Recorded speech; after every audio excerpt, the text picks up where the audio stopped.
Okay.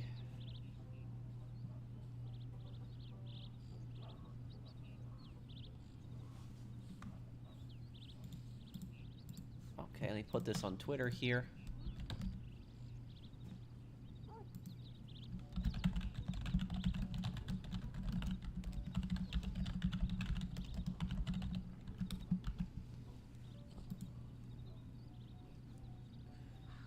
Okay.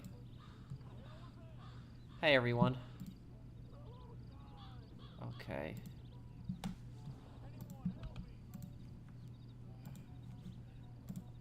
Uh...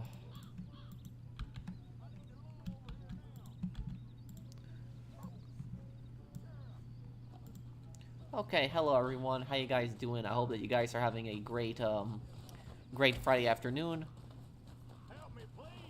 Hey everyone. Okay. Start up a bounty mission here. Okay. James Erickson. We'll do that one. Hey, happy Friday, everyone. About to be Saturday soon. I recorded the next case in Ace Attorney, by the way, for people wondering. I will have that up tomorrow. It's just processing for tonight.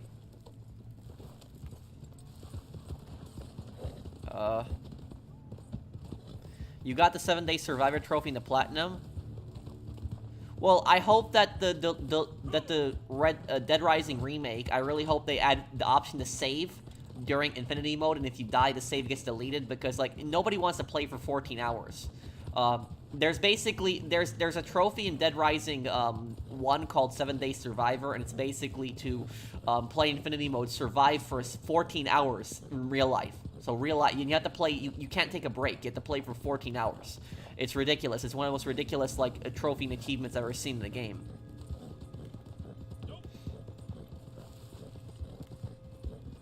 Love the outfit, thank you.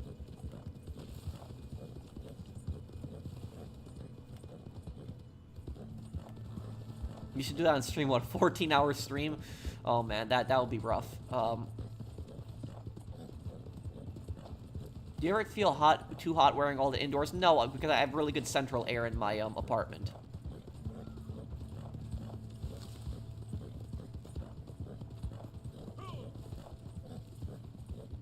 Oh, you can pause on the PS4? Can you do that? Does it let you actually pause on the PS4?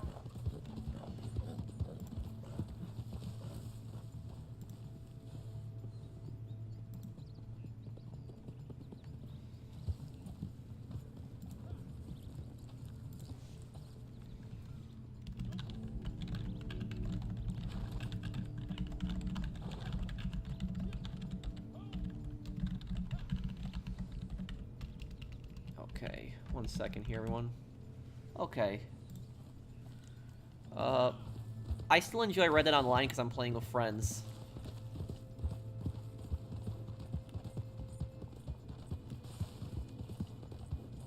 Yeah, doing a 14-hour stream, that's not healthy.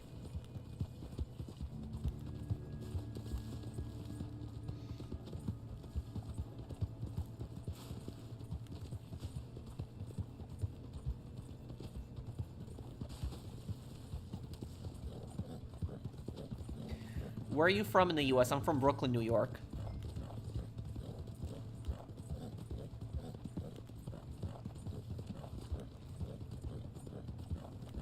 My favorite companion in Fallout New Vegas? Probably Raul.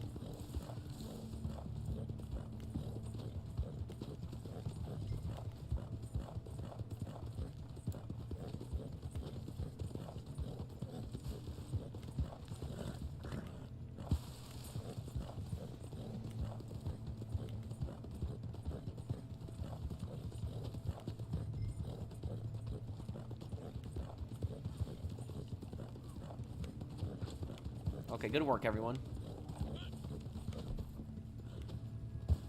My favorite Call of Duty game? World at War. Yeah, it'll be World at War. Have I ever been in other boroughs? Oh, of course. I've been all the boroughs many times. Brooklyn, Bronx, Staten Island, Manhattan.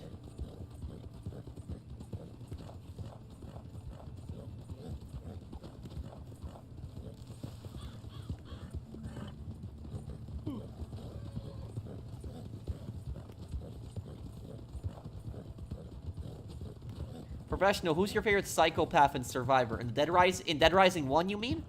Um, in the first game. Can you do a New Yorker accent? I actually did a New Yorker accent on the next part of Ace Attorney. There's one part in Ace Attorney that, like, that corrupt director, I kind of did a New York accent for him. So you'll hear me, in the next part of Ace Attorney that I'll upload tomorrow, I'll be doing a New York accent for most of it, because I did the accent for one of the characters. But yeah, basically New York accent, hey, how you doing? How you doing? Like, you know, that one, or, hey, dude, what are we doing today? Lore. I'm working on a lore project right now, also. A GTA 5 lore project. Ratings Raja. Yeah, I actually did a New York accent for him, because I'm assuming that's what I thought he'd sound like.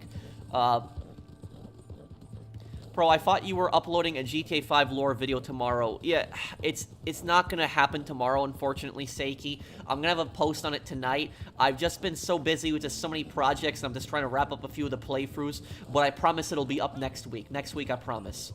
I'm sorry, man. I'm just so busy, just so much projects right now. Hello, what is your least favorite game? My least favorite game of all time? Thank you, 5 caps. My least favorite, game? Probably have to be Brink. Brink I didn't enjoy too much. I got pissed when that game came out. I might do a playthrough of, like, Black Ops 1 and 2 before the new game comes out.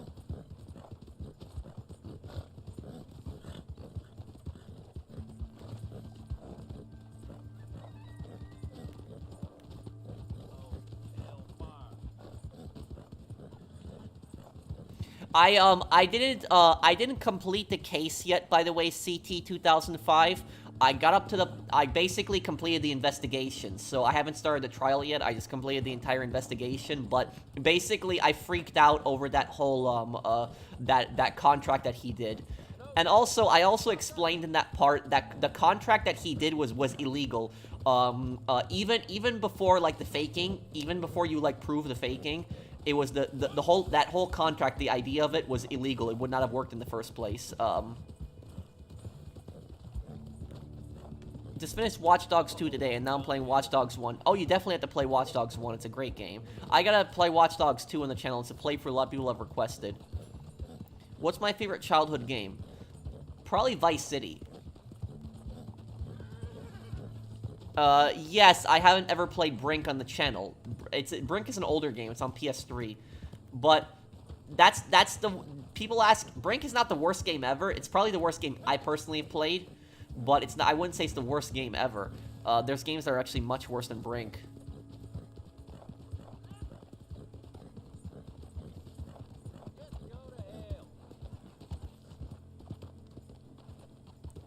What is the nicest borough? Well, it really depends on what you mean by that. If you mean if you mean the most suburban borough, would be probably Queens. Maybe you can make the argument Staten Island. The cheapest borough to live in would be Staten Island. The most urbanized borough would probably be Brooklyn. Well, besides Manhattan, but, you know, if you're just talking the boroughs beside it, it will probably be Brooklyn. If you mean what is the most expensive place to live in, it would be Manhattan. But it really depends on what you mean by, like, your definition of nice. Do you mean, like, cheapest? Do you mean, like, you know, nicest buildings? Like,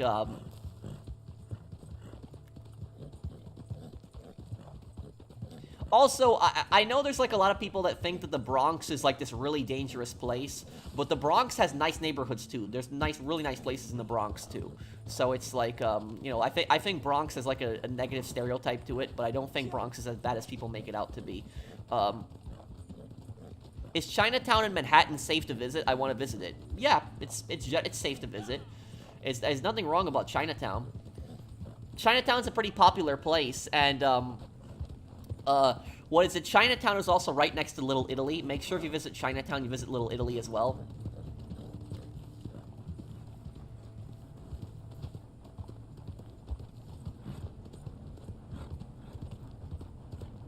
Is Harlem safe? Harlem is a lot safer than what it used to be back in the day. Like, you know, we're talking like, you know, 70s, 80s, 90s. It was pretty dangerous. Today, it's actually a lot more safe than what it was. The NYPD did a good job with Harlem. So Harlem is a much safer place than what it used to be.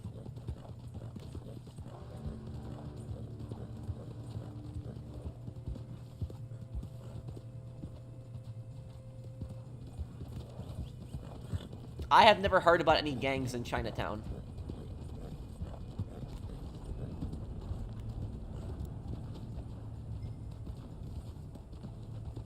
Are you bothered that the characters in the deluxe remaster look like cartoon characters, especially Frank West? And it's a shame that Larry looks like Wings of Redemption instead.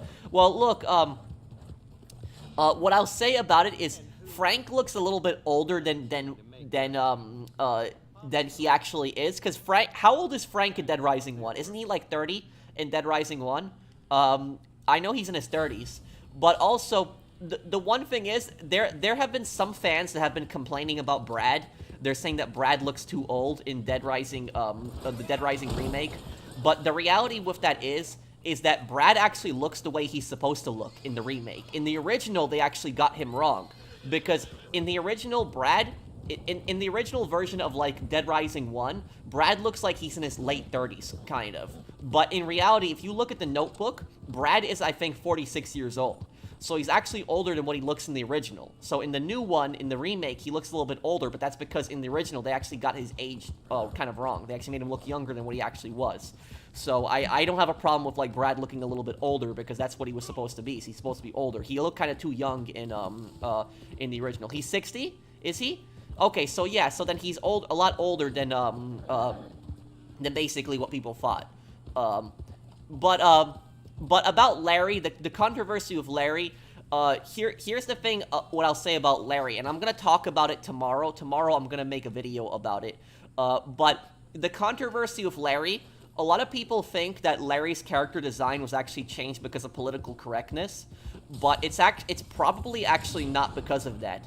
The reason that Larry's design was actually probably changed was because it's a reason that people aren't actually talking about. Larry is actually Taiwanese. So a lot of people think that Larry is actually Chinese, but Larry's apparently Taiwanese. He does have a Chinese tattoo on his back, on his neck, at the back of his neck.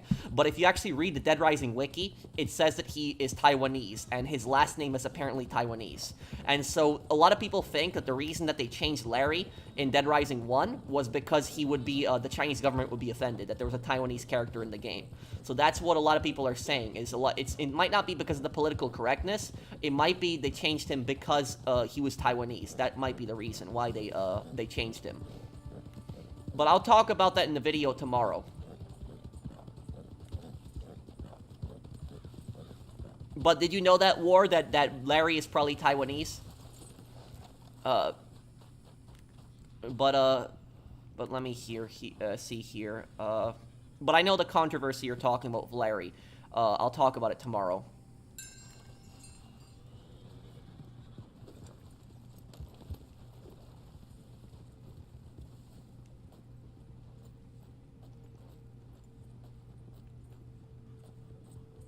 Do you think that Lynch is capable of loving his girlfriend? Oh, Lynch definitely loves Sue, 100%. Lynch is not a psychopath.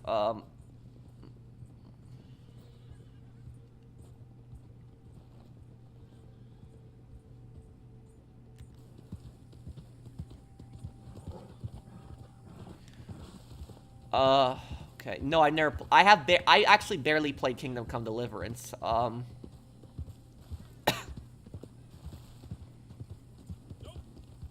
Well, good news, Alfie. They actually confirmed that all the original music is actually in the game. You apologized for before? What are you apologizing for, man? All the original music in Dead Rising 1 is coming back, including new music, too. That's what they said. So, original music and new music is going to be in the game. Brighton Beach is a nice area to visit, yeah. Do you know one thing I really hope they change in the remake for Dead Rising 1? Because here's the thing is, they actually might change the story in Dead Rising 1. That's what a lot of people don't know. Is because in the original, if you look at the Resident Evil remakes, This is the same developer that made the Resident Evil remakes. And when they did the Resident Evil remakes, they changed a few things in the story. The story was generally still the same, but like a few small things were changed here and there. And they actually might do that with Dead Rising, the remake, is they actually might change a few scenes. That actually might happen. What I will say is, one scene I hope that they change in the Dead Rising remake, because I didn't like the scene in the first game, is I really hope that you can bring Thomas back as a survivor. For people that don't know who Thomas is the part when Frank encounters that sniper family, you know, the family with the sniper rifles, and there's like that one guy who doesn't want to shoot, and like his father and his like brother are egging him on to shoot Frank. And I kind of felt bad killing that guy every time, and so I hope that they change it where you can bring him back as a survivor to the safe house. I hope they change that in the Dead Rising remake.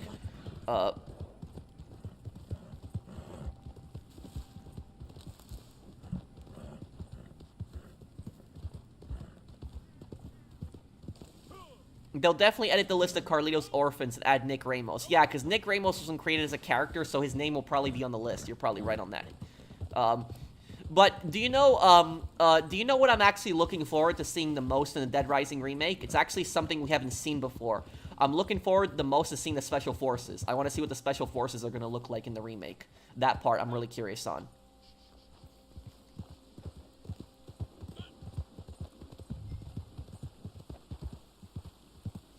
Why would you want to bring Thomas back when you killed his family? Well, Thomas's father and brother were really horrible people. Thomas was not a bad person himself.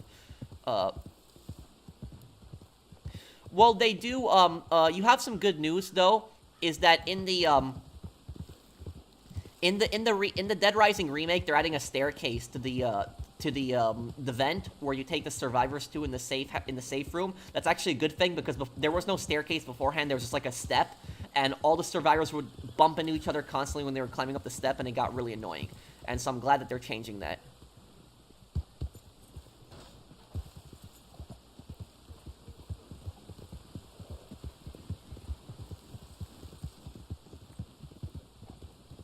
Yeah, I'll do Dead Rising 2 as a playthrough, too. The crazy guy in the store is going to be funny in the remake. Yep, that is also going to be.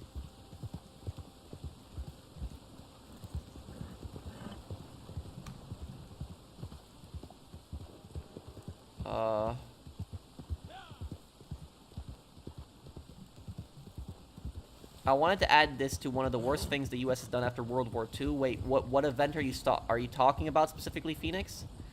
Do you have YouTube Premium? No, I don't. Thank you, no boring commentary, and thank you, Eddie, also for the super chat earlier. Oh, you're talking about the Isabella motorcycle boss fight. Yeah, that battle is annoying. I would agree with you on that. But also, I really hope that when you kill the convicts in Dead Rising, the remake, I really hope they don't respawn. Because I'll tell you, that was one of the most annoying things in the original game, that when you killed the convicts, they would constantly respawn, and it made, like, you could never take survivors through the courtyard. You would have to go around or take the shortcut because the fact that they would constantly ambush you.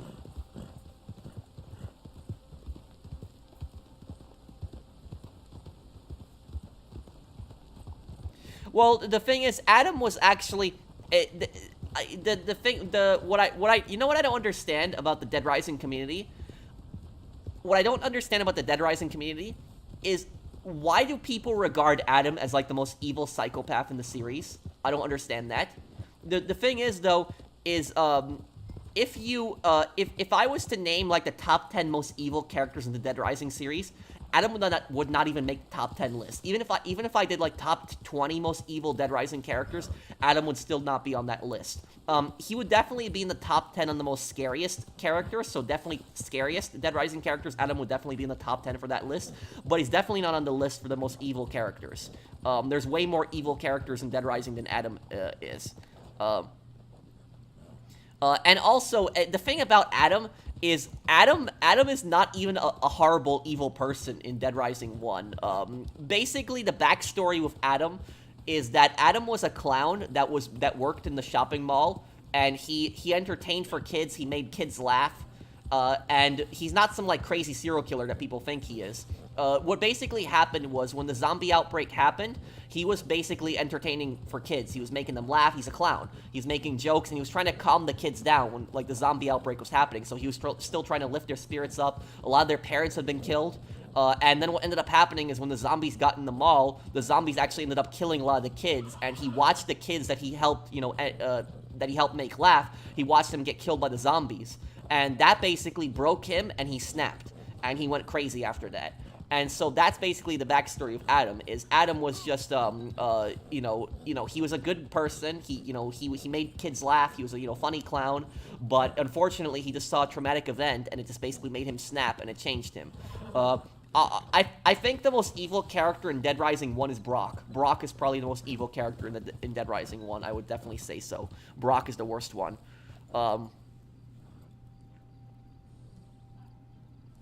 What helps your channel out the most?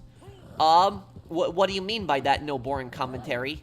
I'm a bit confused. What helps my channel out the most?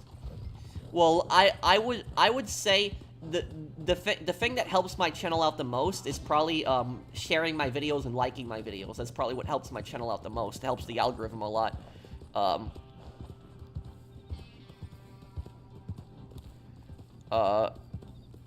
Ryan, thank you, Ryan Fitzpatrick, for the super chat, and thank you, Palm.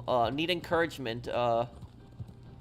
My ex of 6 years left for someone. Oh, I'm sorry to hear that, Palm. I'm sorry to hear that, man.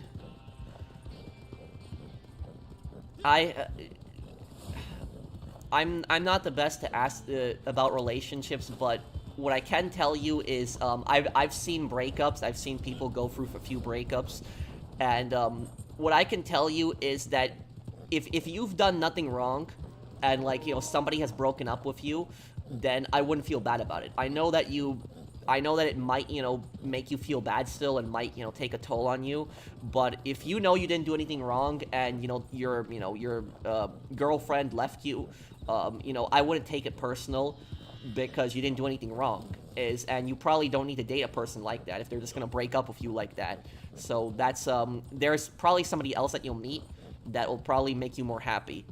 That's what I'll say about that. One of my best friends, I'll tell you about this, is he was actually in a relationship with this girl, and he was basically convinced that he was going to marry her. I don't want to talk that much about the story, but basically what I will say about it is that she was extremely manipulative, and he was with her for a few years, and she was basically using him. He was doing a lot of stuff for her family. He was actually doing chores even for her family. And he was basically, he had enough of it. He was constantly driving the family around everywhere that the family needed to go. He would drive them everywhere. And at that point, he just couldn't take it. He just broke up with her after being with her for years. And so it kind of bothered him a bit, but after some time, he didn't regret it, and it kind of made him feel better that he wasn't with her anymore. So that's ultimately what I'll say about that. I hope I helped you out with that, Palm. Do you think when GTA 6 comes out, you'll make a lot of money in terms of ad revenue? I probably will have a lot more views, and I probably will have more ad revenue. Yes, probably. No boring commentary. Thank you for the super chat.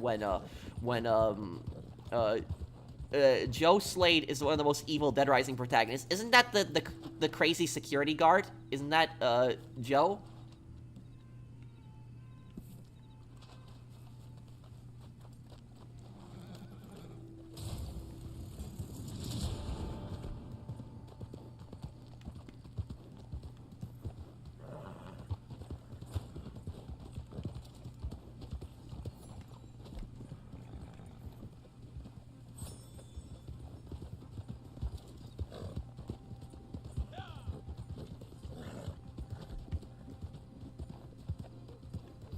Okay. Pro, it sounds like your friend dated Deborah from GTA 5, huh? Oh. But, Palm, are you still here? Did my advice help you out? What are your thoughts on Jessica's new looks in Dead Rising Remake? Well, I didn't see what Jessica, I didn't see what Jessica looks like in the remake. What I can say is I don't really have a problem with the way the majority of the characters look in the remake. I really don't. I don't have a problem with Frank's new look. I think he looks fine. A lot of people I know are concerned, but I don't have a problem with Frank's look. The one thing I am a bit concerned with is Larry's look. I don't think they needed to change him. I think Larry was fine the way he was. So I don't necessarily understand, the big deal of changing him.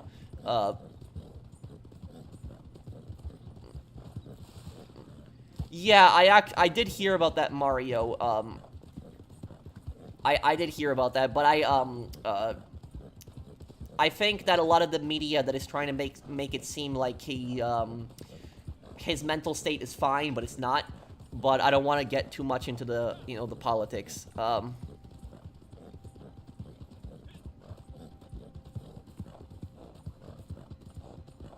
Yes, thank you so much, Pro. You're right. I didn't do anything wrong. I shouldn't feel guilty. It's just hurtful to see her move on so fast after years. You can't let this stuff, get to you. And what I will say is you probably will meet somebody that will make you, happy.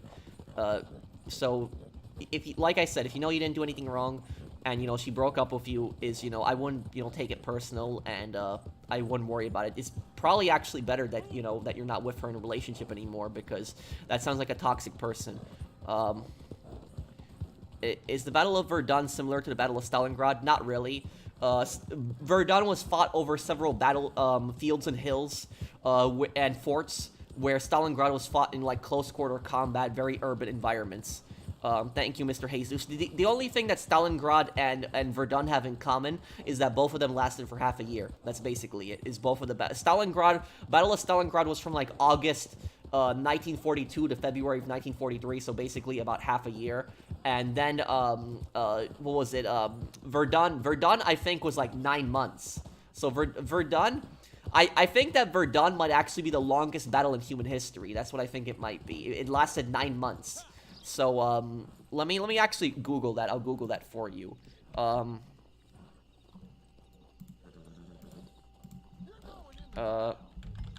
What is the longest battle in history? Let's see. Is it Verdun? It is Verdun. Yep, it is Verdun. From February 21 to December 15. Nearly a year. Wow, yep. The longest battle in history. Thank you for the super chat, Mr. Jesus.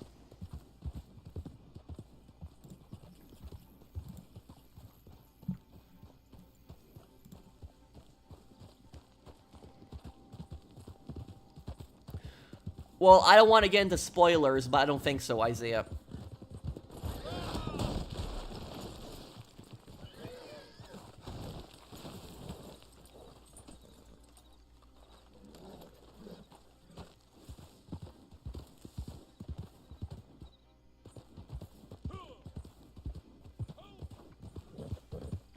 Would I compare the Nazi brown shirts to Mao's red guards? They were both fanatical to their leader and acted like thugs most of the time. Yeah, they were, they were pretty much the same thing. One was for an extreme right-wing dictatorship, and the other one was for an extreme left-wing dictatorship. But it's basically the same concept. Is you have these extremists that are going around basically threatening anybody, and beating people up and killing people for their dictator. I've only been to Poland. It's the only country I've been to. Could World War II have been prevented? There's a lot of, what-if scenarios. I will say, though, is that if France listened to Piłsudski, the leader of Poland, in, 1933, then perhaps it might have been prevented. Because Piłsudski was very ahead of his time. He actually said that Hitler was a threat to world peace the moment that Hitler came to power. So, right when Hitler came to power, when Germany was still in a very weakened state, he said that Hitler is a threat to world peace, and that he's gonna, cause a war in the future. And he basically reached out to the government of France, and he told the government of France that, Poland will invade from the, east, France invade from the west, and we'll take Hitler out right now. We'll get rid of him. And the French government basically told Poland, no, Hitler is not a threat, and they said that, that he's not going to do anything. We don't have to worry about it. We don't want a war right now. And, boy, it's like, if the French agreed to that, imagine that. That would have been a very different, situation. That might have, that was the only time I would say that World War II might have been prevented in that situation. If France and Poland took Hitler out in 1933, this is 6 years before he started the war, then, situation might have been very different.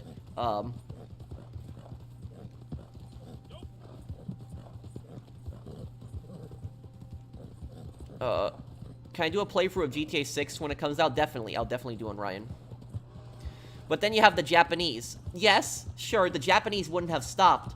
But the thing is, though, is that for it to be a world war, the war has to be pretty much all over the world.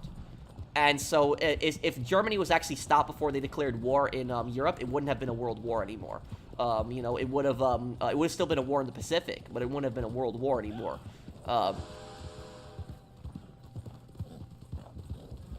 I will definitely do a playthrough of Ghost Recon Wildlands. Yes, one day. Why do cops in GTA 5 always know where you are? Because the AI in GTA 5 is terribly designed. The AI in GTA 4 was so much better. What do you think of a bridge to a turnabout? Can you remind me which case that was again? I just don't remember them by names. Can you remind me who was the victim in the case and what happened? I'll remember it right away. What happened in the case? Would I ever play Assassin's Creed Mirage? Maybe one day. I actually have Mirage, but I never really played it much. I have a bunch of games in my library that I never played.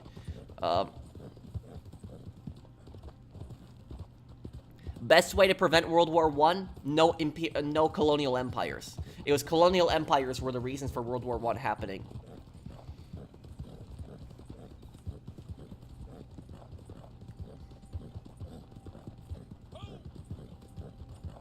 Their fifth case of the third game. Victim was Misty Faye, but in disguise. Oh, that's the one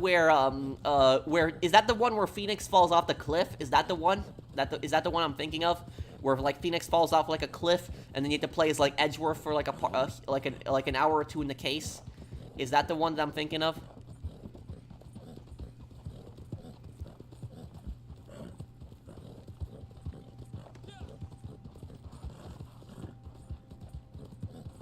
What do I know about the Nanking Massacre? The Nanking Massacre is one of the worst massacres in history.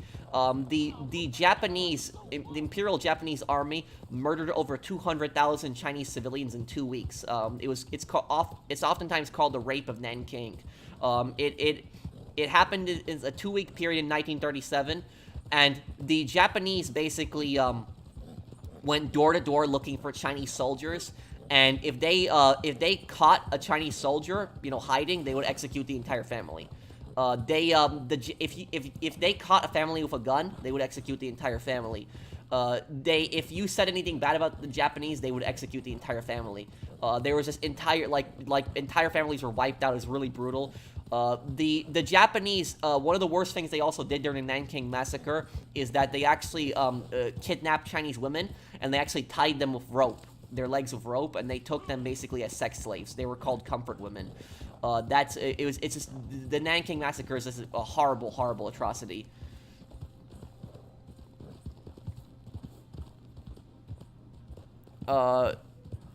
Wait, Fadon, wait, what are you talking about, Fed? Wait, Dan, wait, what? What are you? I'm confused. Thank you for the super chat.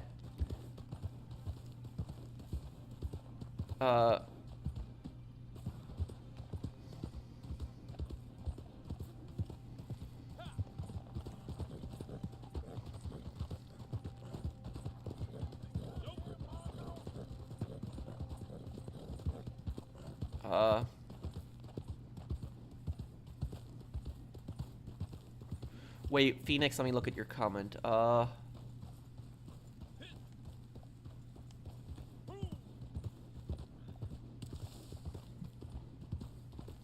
No, I don't see your comment, Phoenix. Oh, wait, now, I had to turn on the live chat thing. Hang on. It's from top chat to live chat. That's what I have to turn on.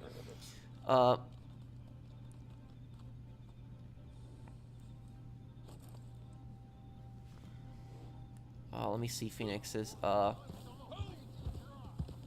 Wait, who recruited Klaus Barbie?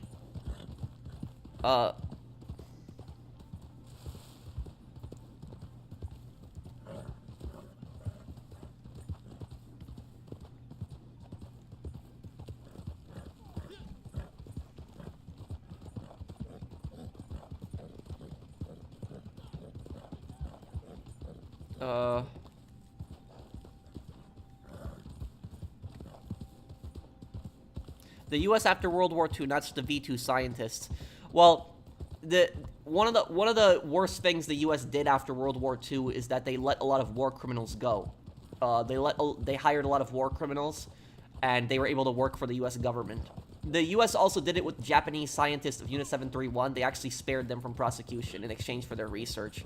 So there was like a lot of horrible like war criminals that were that the U.S. never fully prosecuted. The U.S. also failed to prosecute Metz. You know that guy at the end of Call of Duty World War II? Metz was actually a real life Nazi SS sergeant, and he didn't die like in Call of Duty World War II. Like you show him at the end, he actually survived. And those atrocities that you actually see him committing against American soldiers, he actually did that. And Metz actually ended up surviving the war, and the U.S. actually dropped all charges against him after the war. And there were so many American soldiers that wanted to testify against him, and they were denied the right to testify against him. So there was the U.S. made a mistake not prosecuting a lot of these guys.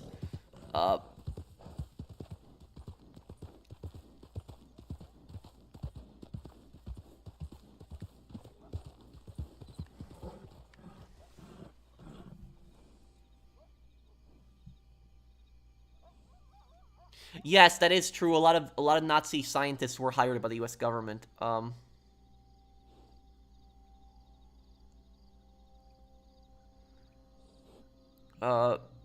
Klaus Barbie was caught in South America by Nazi hunters and sent back to France and sentenced to death. He was an old man, but the guy was evil. Yeah, well, for me, it doesn't matter the age of the person. Is if they committed horrible crimes, they should get executed, and that's what I like. I don't even if somebody's like 100 years old and they're like on their deathbed, I still think they should get executed for like if they committed like a horrible crime. So if somebody is like did something horrible, doesn't matter to me their age, is they should be held liable for what they did. Do you know that the thing about that is the West German government was extremely corrupt, and what they did was a lot of Nazi officials that were actually sentenced to life in prison, the West German government would constantly release them. So they would let them out of prison, and the West German government would say, oh, they're old and dying, they're gonna die in a couple years, so we're just releasing them from prison.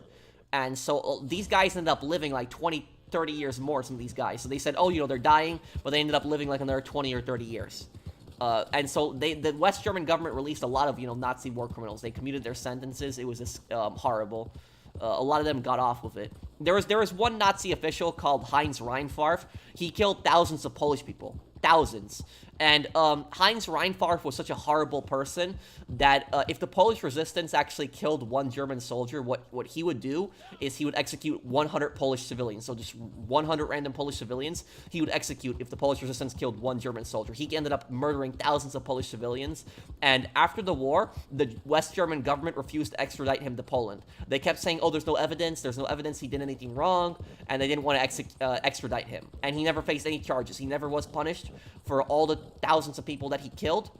And what ended up happening to him is after the war, he became a very rich man. He became a lawyer, he became a multimillionaire, he bought a mansion, and he also became the mayor of the town that he lived in Germany. So he literally got elected to government.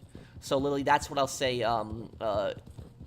that's what I'll say is the West German government released a lot of these guys, and this is just, it wasn't until 2014 where the German government actually apologized to Poland over that. So literally, only 10 years ago they apologized to Poland over the fact that they never extradited that guy.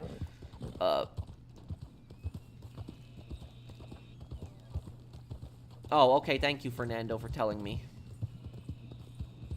Been watching your GTA 4 videos. You're awesome, bro. Thank you, Humberto. Thanks, man.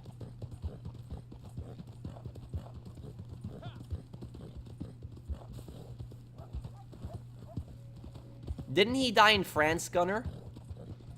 Okay,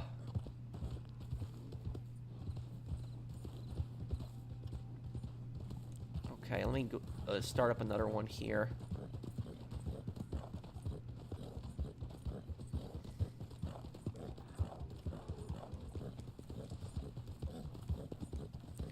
Oskar Schindler sacrificed his wealth and also endangered his life to save others. You know, that is extremely selfless action. So, you know, the thing about Oskar Schindler is you hear a lot of these Nazi officials at the end of the war who say, oh, you know, that they didn't have a choice and they were just following orders. But what about Oskar Schindler? He didn't follow orders. He put his life in danger, and he did the right thing. So that's what I'll say to that. Liam Neeson did a great job playing him, by the way. Ned Luke been doing a GTA 4 playthrough, and it seems like he's not enjoying it too much, and always switches to GTA 5. I don't know a problem with GTA 4, but I can see the missions can be repetitive from what I've heard. Not really, no. The missions in GTA 4 aren't as crazy. They're not as action-packed as the missions in, like, in GTA 5, but it's still a great game.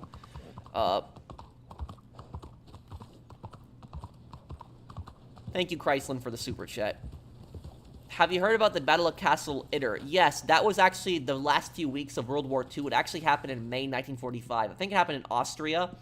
And it was like a Wehrmacht unit that actually agreed to help the U.S. Army, and there was like an SS unit that was actually coming towards the castle, and they were going to execute the prisoners.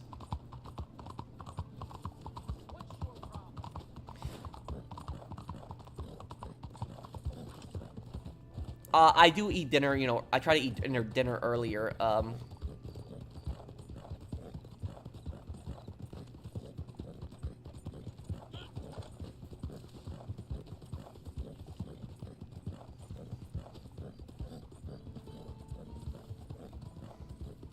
Is Africa still technically under the European powers?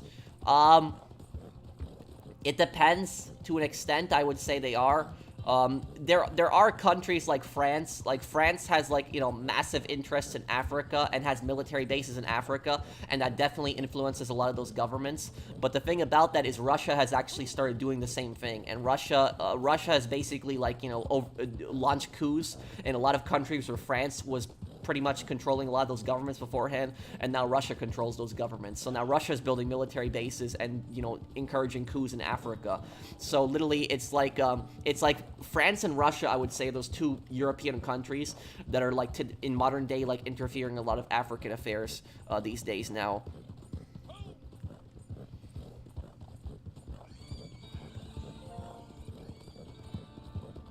Okay.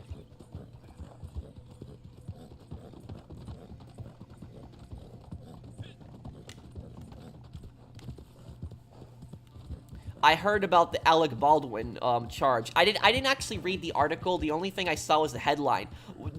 Are his charges, like, completely dropped now, Zach? Are they gone? Like, he can't be prosecuted anymore? Are they like what happened? Can somebody explain to me the Alec Baldwin situation? Did his charges, like, get completely dropped? Like, what happened?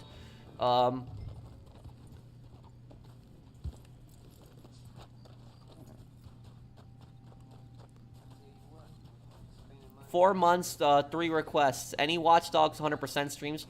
Fought Sun New York City's garbage problem. Did your dad listen to old Vladivostok FM songs or similar?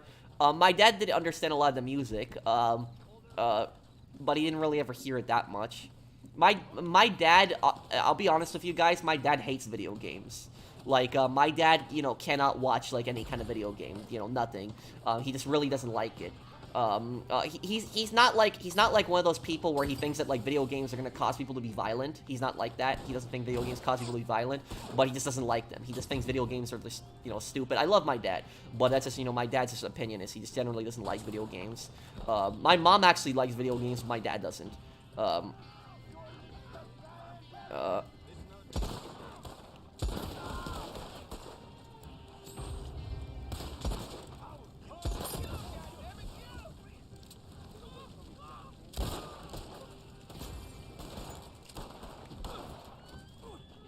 I still have to play that one Dark Pictures game.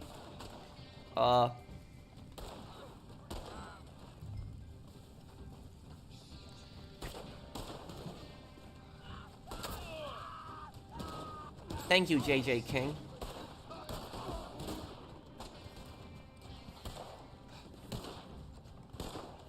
Let me answer your other question.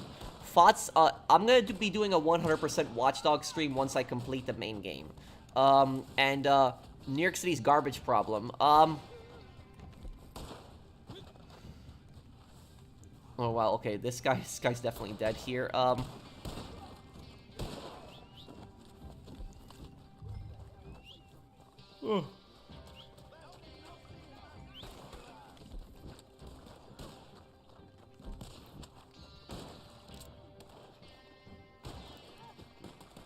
What a lot of people don't know about New York, I don't know if New York City still does this, so I don't know, but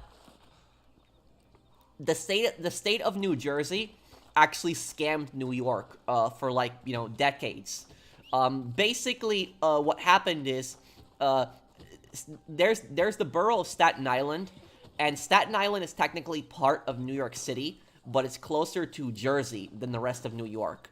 And so what happened is, a lot of New Jersey, what they did was, they take a lot of their garbage and they dump it in Staten Island, which technically the state of New Jersey should be taking care of its own garbage. But they've been dumping a lot of it in Staten Island, and so Staten Island has gotten overwhelmed with garbage from both New Jersey and New York, these big landfills in Staten Island, and they've literally had to clean it up. And so literally is New Jersey just dumps a lot of its garbage to Staten Island. I don't know if they're still doing it anymore, but I remember, like, when I was, like, a teenager and, like, a young adult growing up, like, that was happening, and, like, that really pissed off New Yorkers. Like, New Yorkers were really mad about that. And so I don't know if New Jersey is still doing it. I haven't heard about it any, you know, recently, but that's basically been, like, a problem with the garbage in the past. Lots of French former colonies have client and puppet governments, hence the reason why so many coups and military junta takeovers French Foreign Legion. Thank you, No Boring Commentary. Thank you for the super chat. You know what the thing you know what I don't understand about, you know, when it comes to those coups in, like, Africa, you know the one thing I don't understand about them is I don't understand why people defend them, like, you know, both of them, because there are people out there that basically defend the French, you know, doing what they do in Africa, and they basically say, oh, you know, the French are doing the right thing, you know, they're helping out these governments, blah, blah, blah, when no, they're really just, you know, creating puppet states in Africa. And then when the Russians do, like, a coup, there's, like, a whole different group of people who basically say, oh, the Russians are doing the good thing, you know, they're helping these, you know, countries gain their independence from, you know, France and stuff like that, but the Russians are really doing the exact same thing the French are doing. So it's literally the exact same thing. The only difference is it's Russia and France that are doing it. Like, it's like just a different country, but it's really the same thing. It's just like Reznov says, you know, the flags may be different, but the methods are the same. So it's literally those countries went from basically being French puppet states to being Russian puppet states. So literally these coups in Africa are just literally now puppets of Russia. So literally they were puppets of France before, now they're puppets of Russia. So I don't know why people are some people think it's a good thing. It's literally they're just becoming puppets of another government. The good thing would be when both the French and the Russians get kicked out. That would be the good thing. But no, it's just now it's going from French control to Russian control. Let me see here. And thank you, No Boring Commentary, for the super chat.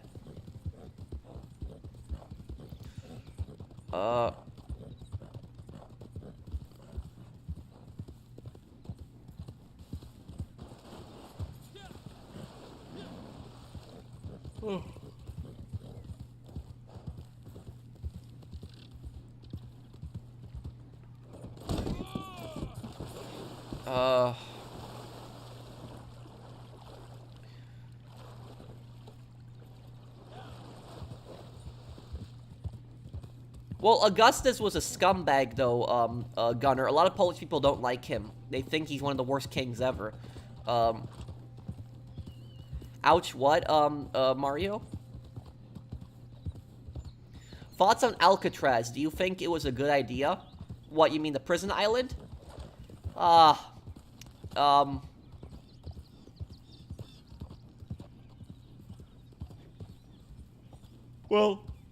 Al Capone got punished in Alcatraz, but I don't know too much about the conditions of Alcatraz, so I don't know fully. Oh, when I fell off the horse, okay.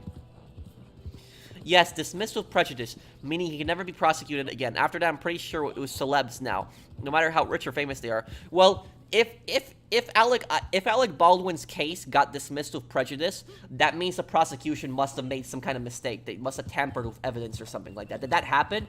Did the prosecution make a mistake? Because usually when that happens is that the prosecution did something to mess something up. Usually that's the case. That's when that happens.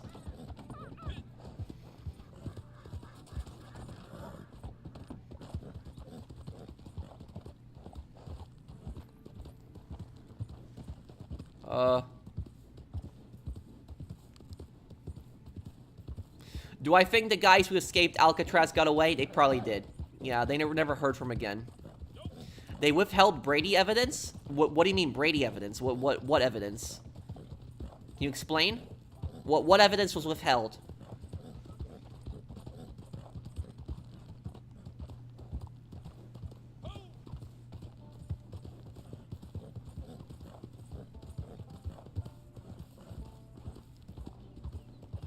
What evidence did they mishandle? What was it specifically?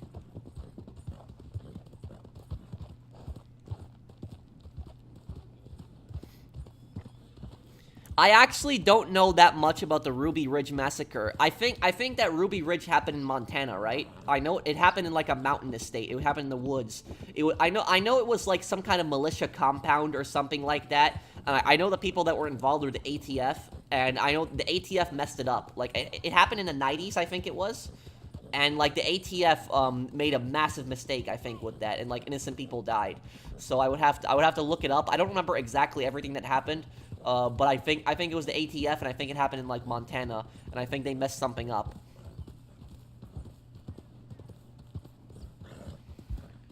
Saints Row 2 boss versus GTA Online character battle. I think the Saints Row 2 boss would actually beat the GTA Online character. Well, unless the GTA Online character had the orbital cannon. But I think the Saints Row 2 boss would win. Well, it was the afternoon when I started, or at least late afternoon.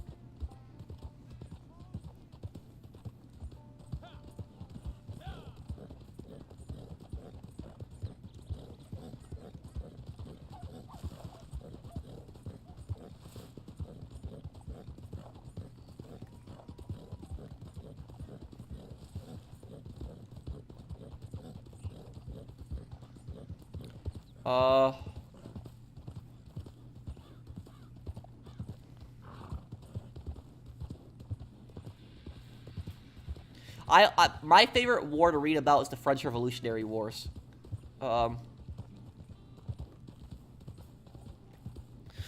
They withheld the bullets? Wait, they did? Oh god. If they withheld the bullets, then yeah, that's a crucial piece of evidence, and that's gonna they messed up. Oh my god.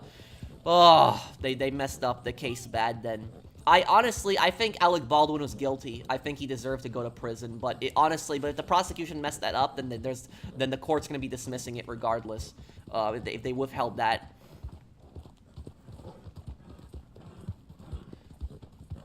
A lot of people basically think that like that double jeopardy is like a bad thing, but I don't think that double jeopardy is necessarily a bad thing. I think it's actually a good thing in American law. I don't support Alec Baldwin. You know, the prosecution messed up in this case, but the reason that double jeopardy is generally a good thing is because the reason that the forefathers basically put that system in place is so that the government could not keep trying somebody. Like, the government could basically keep trying somebody an infinite amount of times until they get the verdict they want. So basically, they said the government has only one opportunity to try somebody, and they have to make sure they get everything right and they don't mess it up, or else they can't try the person again. And so that's generally to prevent the government from abusing you and, like, you know, constantly going after you for nonsense. But yeah, but it can be used in a bad situation like this. If the prosecution messes up on a situation like that, yep. Well, thank you, Dan. Thank you for the super chat.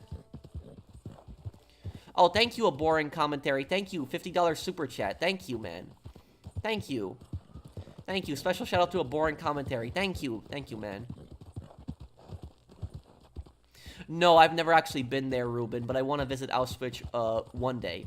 One day I do want to visit it.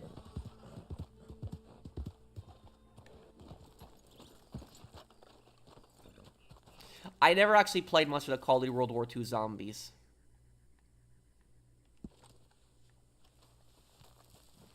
I missed your last super chat. Oh, thank you. And thank you, No Boring Commentary. Thank you for sponsoring my channel.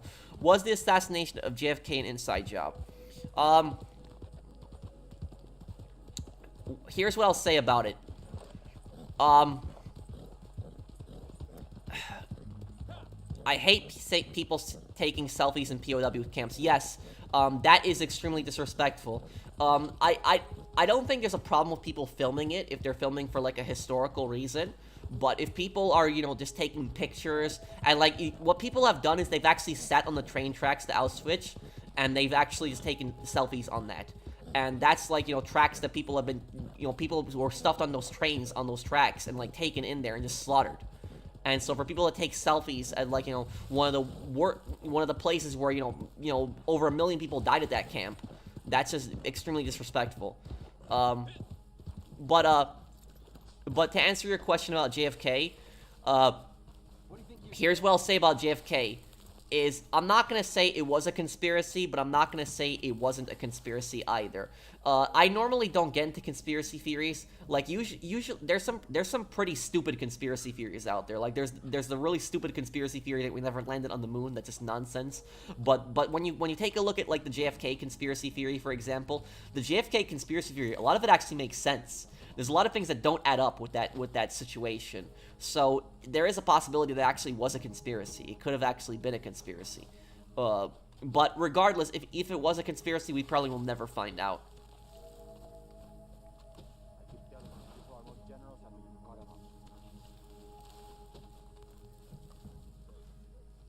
I love Hell Let Loose. Hell Let Loose I have a lot of time playing. But I will say that people on Hell Let Loose can get really toxic. Like, really, really toxic. There have been times where I have played as a commander. I tried to play as a commander, and I had people, like, scream at me, yell at me. And, like, I was trying my best as commander, but I had, like, people scream at me. So, like, people in Hell Let Loose can get really toxic. I was actually playing a couple weeks ago, and when I was playing a couple weeks ago, I actually joined this one European squad. And these two guys, it was a tank squad, I remember. These two guys, they actually asked me where I'm from, and I said I'm from the United States. And the second I said that, they immediately kicked me from the squad. Just like that, right away. And literally, what happened was, next game, I spawned as a tank squad, and I took the tank. I ran to the tank before they could take the tank. And those guys who kicked me from that squad were just complaining and just, you know, ranting in the chat that I got in the tank first. And I literally said to them, I was like, what is your problem? I could have just joined your squad and I could have, you know, helped you out. But you know, full tank is 3 people. You know, what is your problem exactly? And they were just yelling at me like, you know, F you, you dumb American, blah, blah, blah, this. So literally, I've encountered, Hell Let Loose is generally a fun game. But, like, I've encountered some really, really toxic people on that game. Like, some really toxic people play that game sometimes. So that's what I'll say about it.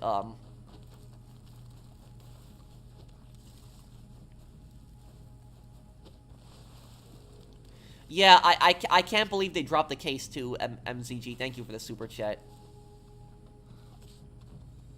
Who are the most likely suspects behind the JFK assassination? Behind the JFK assassination, there really is only 3 people that could have done it. The 3 people that could have done the JFK, besides Oswald, besides Oswald, the only other 3 people that could have done it is, 1, the Soviet Union, but I think that's probably the least likely, because if the Soviets assassinated an American president, that would have been nuclear war.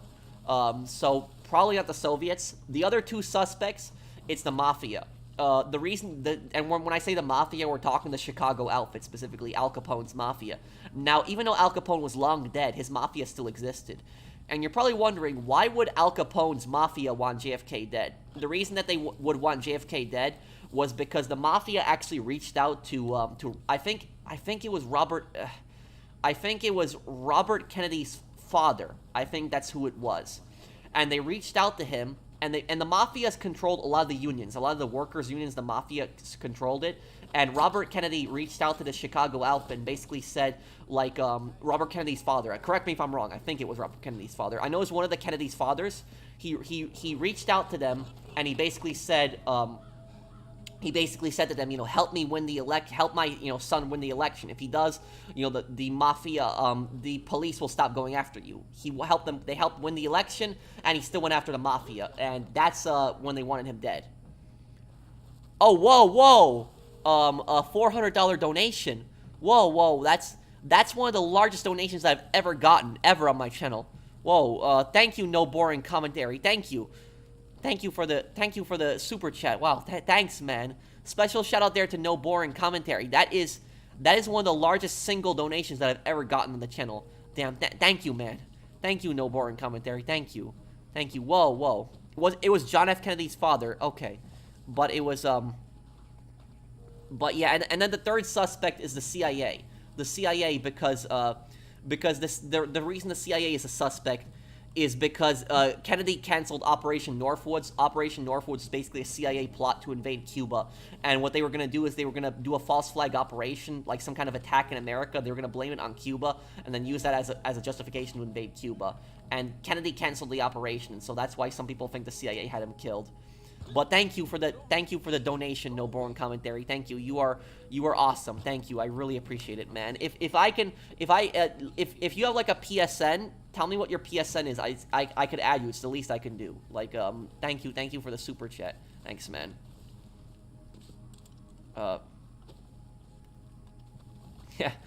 Yeah, no, I'm nothing like Wings of Redemption. I'm not gonna, I don't do crap like that. Like the calculator thing, that was just horrible what he did. It was so scummy. But thank you, man. Thank you, No More Commentary. Thank you. You are awesome.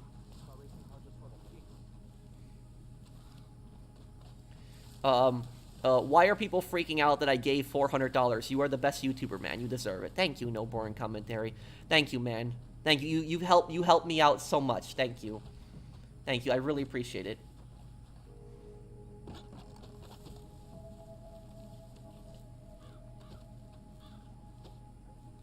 Okay, let me see here. Kill or capture the targets. Who's over there? Look, there they go. What's the matter with you? The end is near.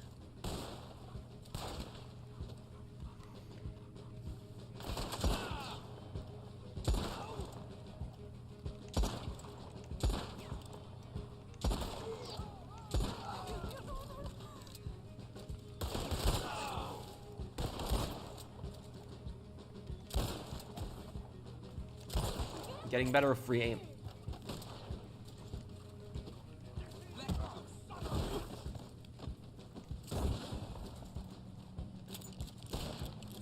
This one's got your name on.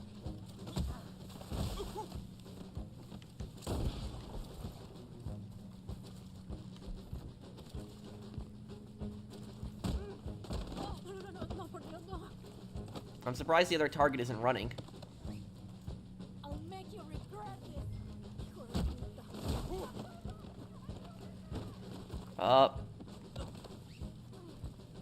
They said Woody Harrelson's father was involved. Who's Woody Harrelson?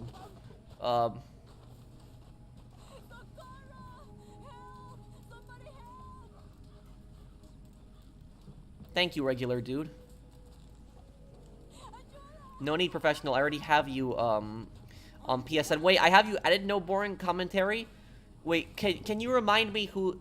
Can you remind me who you are on PSN? I'm sorry, dude. I just have 2,000 friends, and so it's just really hard for me to remember every single, who every single person is on YouTube. Can you remind me who you are on PSN?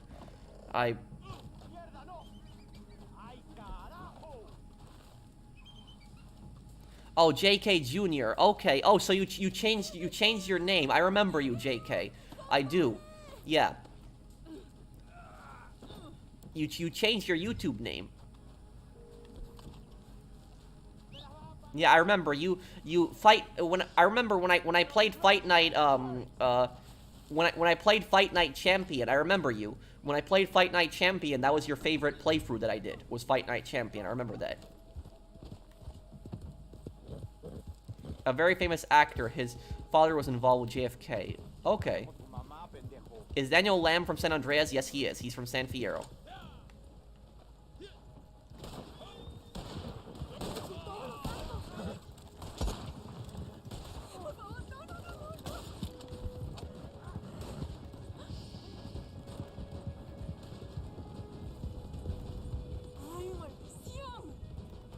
The Sheep Taco Party is the best political party. Thank you, man.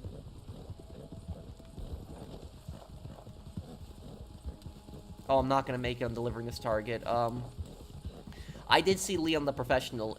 Yes, I did see it. Dios te castigará.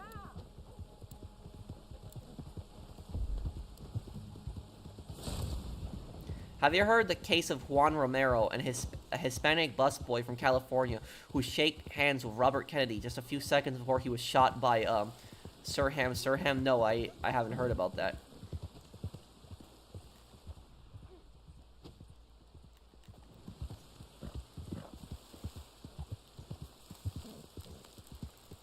Well, Kanan Lynch did do some good things.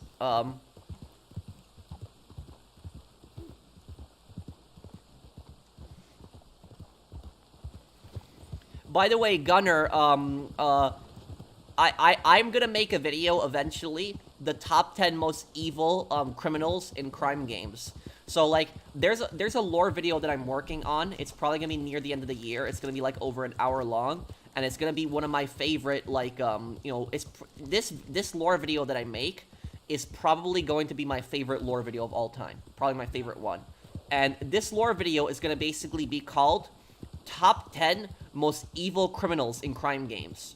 So basically what I'm gonna do is it's gonna be like a character analysis, and I'm gonna list the top 10 most evil criminals in crime games. So I'm gonna be in by crime games, I mean any kind of game that involves crime, basically.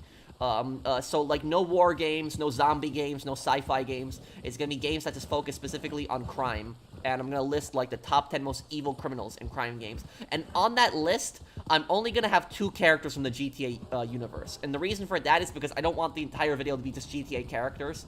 So I'm gonna have 1 character as the most evil character in the HD universe, and then 1 character as the most evil character in the 3D universe. The one thing I will say about the list, I don't want to spoil it. I already have the list on my computer, like all the characters. The one thing I will say about it, the most evil criminal in a crime game on that list is actually not a GTA character. That's the only thing I'll say about it. Gunner, you know what character I'm talking about. I'd say the most evil character in a crime game is like, I actually talked about it in that playthrough you're talking about just now. So literally, that's the guy who's gonna be number 1. But I don't want to spoil it too much for people. I think you would agree with me that he's probably the most evil character.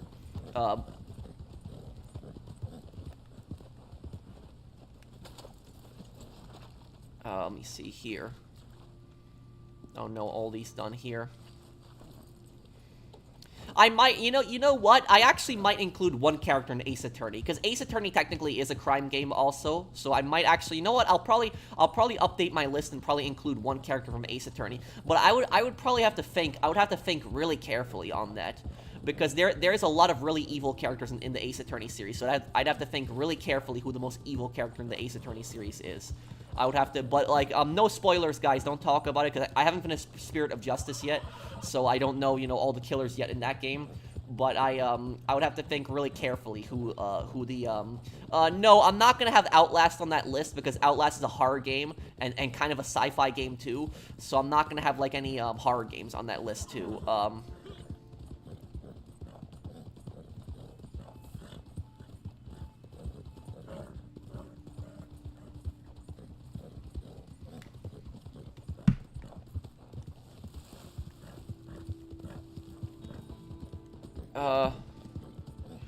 Oh, there's characters that are so much more evil than Trevor, but guys, for that list, when I make that video, top 10 most evil characters in crime games, I think everybody here knows who I'm gonna have as the most evil character in the HD universe of GTA games. I think people are gonna know obviously who's gonna be on that list. Will Empire of Sin be included? Not really. Empire of Sin doesn't really have that much character development, so it's just not that good. The most evil character in Empire of Sin, and I did beat Empire of Sin. The most evil character in Empire of Sin is probably that casino lady. I forget her name because it's been some time, but the lady who basically staged like the fake casino like raid, and people died in the casino raid, and she didn't care about that. I think she's probably the most evil character in Empire of Sin. But will Sosa from Scarface: The World of Yours be on there? Yes, Sosa is on the list. Top 10 most evil characters. Sosa is on the list. Yes, he's on the list.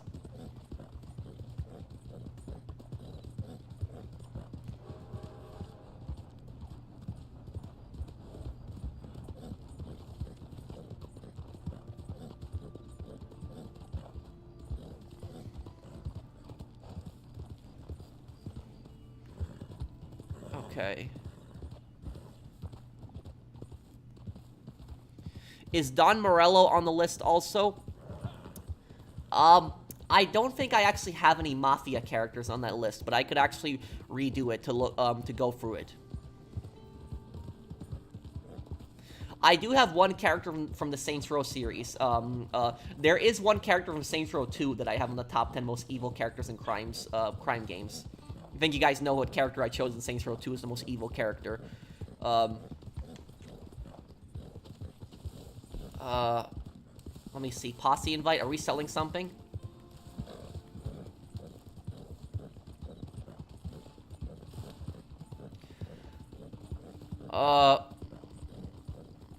Do you know that Mike Tyson has a tattoo of Mao and Guevara?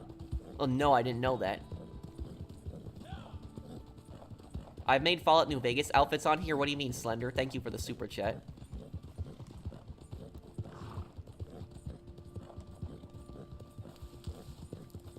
Would Gus Fring and Sosa work well together? I think so. I think that, the thing is, though, is that I did see some of the episodes of Breaking Bad. I didn't watch all of them, though. I watched, like, a few episodes here and there, like, each season. But, like, do you guys, let me ask you guys something. There's one thing in the Breaking Bad community I know that's, like, a really debated thing, and, like, people never knew the answer to that. Do you remember that one scene in Breaking Bad when, what was the guy's name? The guy that, Jesse's friend, I remember, he died. The drug dealers killed him. They got that kid to kill him. I remember it's like years ago I saw that. Combo, I think his name was, right? Combo? And then the kid who killed him, was it Thomas? Or was it Thomas or Brock? I don't remember. It was Thomas or Brock.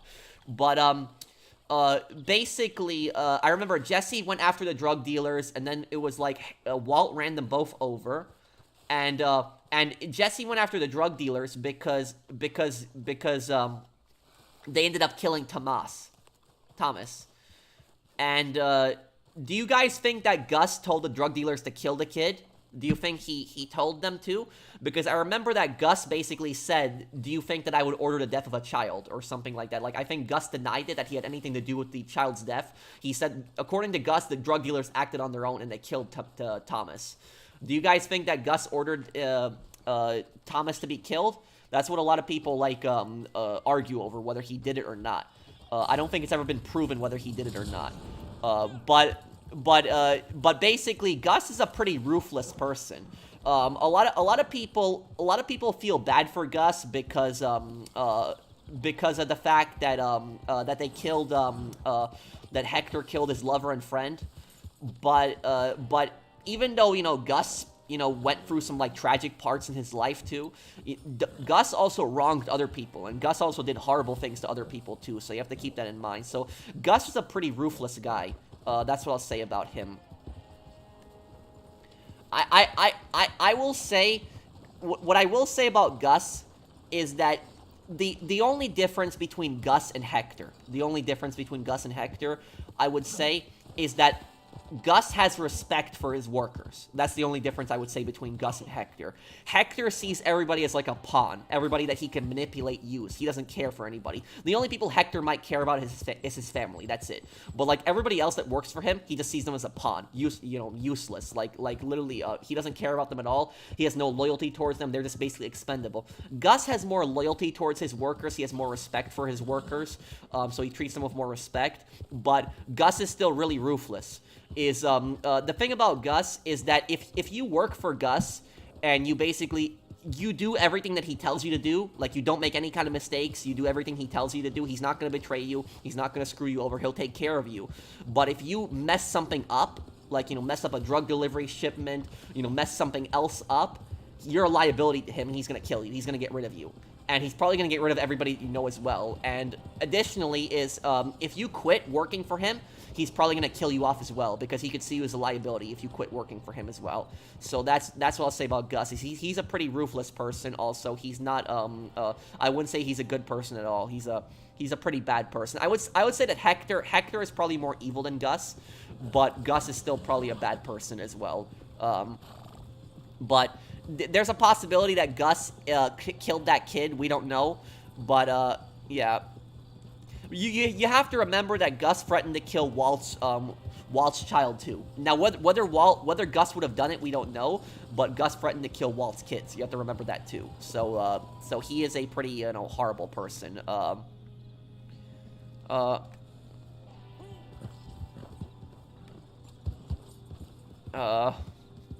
Let me see the chat. I missed a bunch of comments.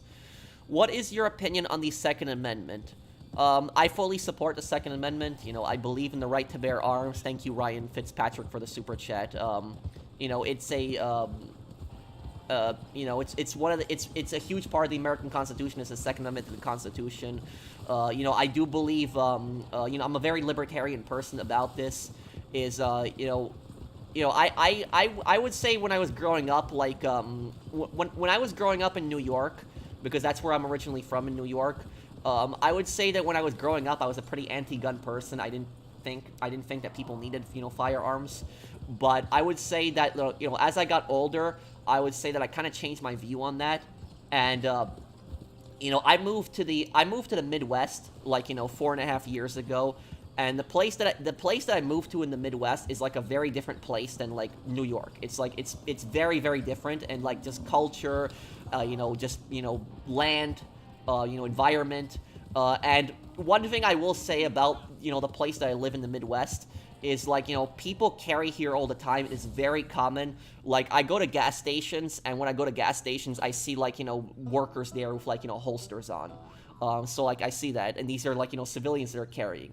And, like, my town, like, there's a lot of people that, like, carry. I'll go in the stores, and I'll see people carrying. I don't really have a problem with it. It doesn't scare me. It doesn't bother me at all. Like, I've gone to restaurants, and I've seen people carrying, too. So it doesn't bother me. And my town is relatively safe. You know, and my town, there's, like, no shootings. Nothing. Like, no violence. So, like, people carry guns, and there's, like, no violence here. There's no, you know, no shootings. Nothing bad happens. The only shooting that I ever hear about occasionally happening is, I watch my local news in my town, like, every day, and the only time I hear about a shooting is usually, it's like an accident if somebody does something stupid, like they're cleaning a gun and it goes off, or if it's like somebody's robbing a store. Somebody's robbing a store, and like the owner of the store takes out a gun and shoots a robber. That's like at most. I don't hear about any gang shootings. I don't hear about any gun murders. You know, that, you know, never happens, you know, here. Very rarely. I'm not saying it doesn't happen, but it's like very rare.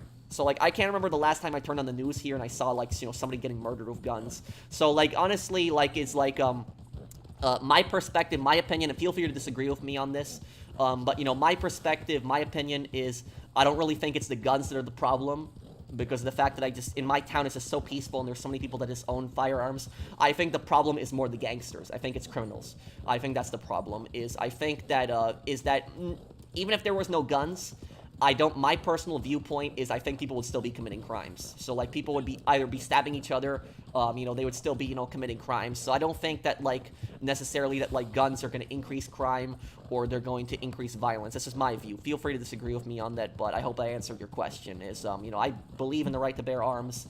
And, you know, I know some people, you know, from other countries and they don't understand it, but in America, in our culture, we take that very seriously, and it's like, I respect other cultures. I know they might not be, you know, as accepting towards, like, gun rights, but, like, in our culture, in our country, it's like much more different. It's like, other countries generally around the world, it's seen as a privilege, but in America, it's seen as a human right. So, like, most people see it as a human right, and it's just a huge part of our culture. So, you know, I agree with the Second Amendment, and that's just, you know, my personal viewpoint on it, but I don't have anything against somebody if they have that if they're, like, anti-gun. The only time I have a problem with somebody who's anti-gun, the only time I have an issue with them is if they think that, like, gun owners are bad people. So, like, if somebody like just thinks that like, you know, people shouldn't own guns, I don't have a problem with them. But if they think that, like, gun owners are, like, bad people or they're, like, evil people, that's the point where I have a problem with them. Because, like, when you start judging other people and you think that just because somebody's a gun owner that they're a bad person, that's the point where I have an issue with that person at that point. I hope I answered your question. Let me see here. I think Gus is a prime example of a held grudge. He never stopped going after Hector and his men. He wanted to avenge his friend, and he did. Well, revenge basically clouded his judgment, too. That's the thing about that, is he was so, you know, dead set on revenge that ultimately he paid for it. How far have you gotten into Breaking Bad? I haven't gotten that far. I've just watched episodes, like, here and there. Like, I skipped over episodes. Like, there's, like, episodes where I get confused also, too. One day I'll sit down and I'll watch the whole thing, when I get the chance one day. Let me see here.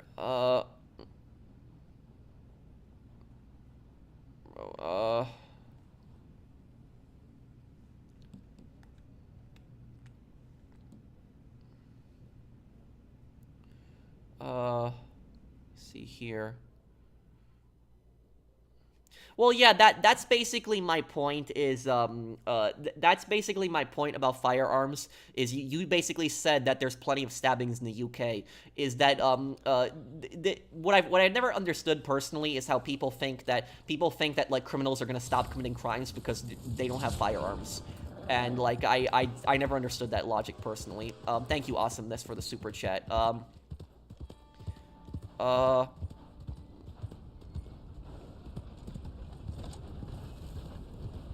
Have I ever carried a gun?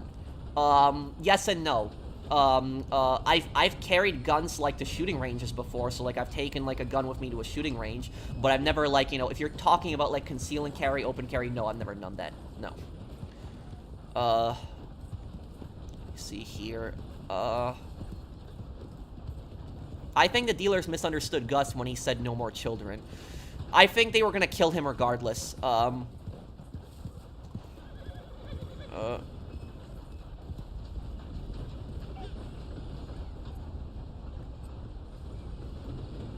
see,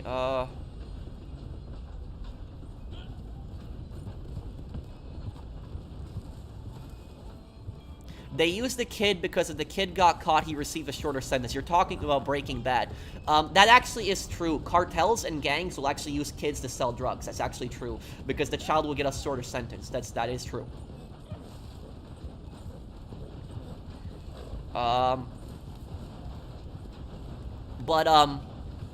Let me see. Who asked me about that? Somebody who asked me about the Second Amendment. Who was it here? Ryan. What is your opinion, Ryan? Why did you want to... I'm just curious. Why did you want to ask me that? Thank you for the super chat.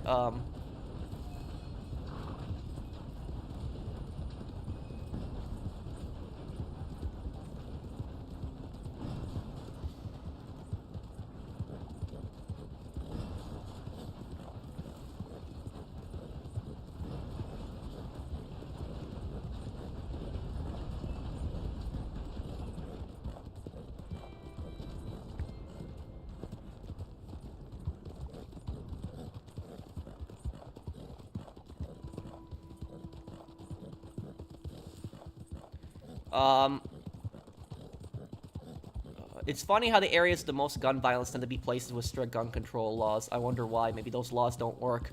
They're definitely not working in Chicago. That's like, you know, gun capital of America. Your super chat, let me look speeds, I'm sorry. First time playing Red Dead Redemption 2. Do we get our money and valuables back at the start of Chapter 6 if we lose at the end of Chapter 4?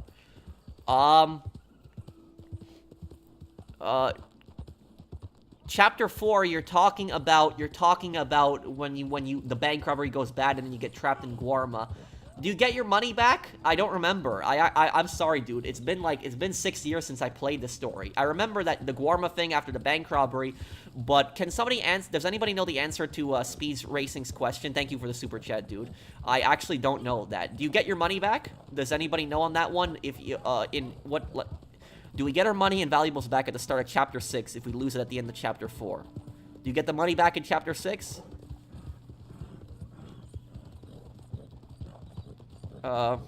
Ace Attorney next part will be tomorrow. You do get your money back. Okay, you do. Okay, thank you guys for helping me out with that. Are you looking for a trustworthy moderators pro? If so, I'd love to nominate myself. We could probably talk about that. I could probably talk to you about that in the PSN party. No boring commentary. Thank you for the super chat. Have you heard about Boogie faking his cancer controversy? No, I haven't. I'll play poker today. That's horrible. My grandmother passed away from cancer. That pisses me off that somebody would fake that.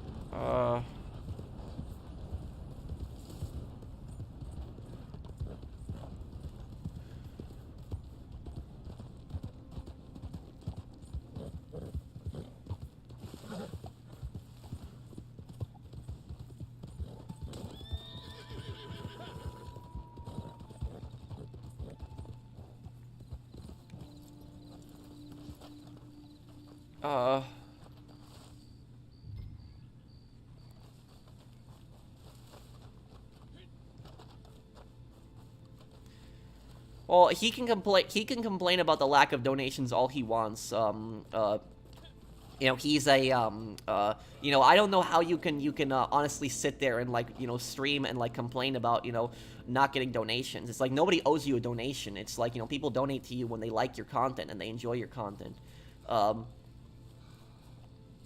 I play console but want to get into PC gaming. Would a desktop or a laptop be better? And what models would you recommend? Can message me details later. Yeah, I will, you know what I'll do, Mista, is, I will actually get, I have you added on PSN, right? I do. And so, tomorrow, because I'm probably gonna have dinner and go to sleep after the stream, but tomorrow, I could probably get into a party with you, and I could actually explain to you which gaming laptop I use.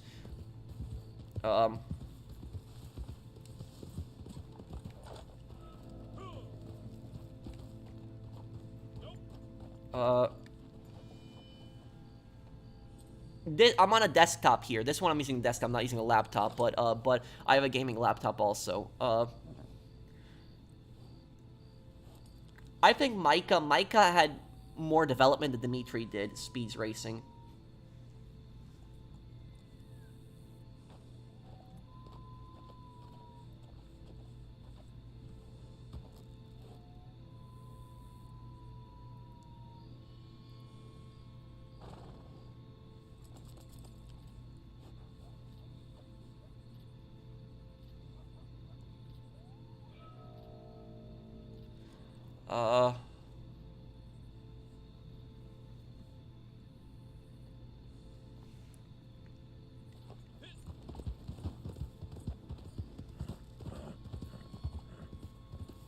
My favorite anime, that would be Golden Kamuy, would be my favorite one, yeah.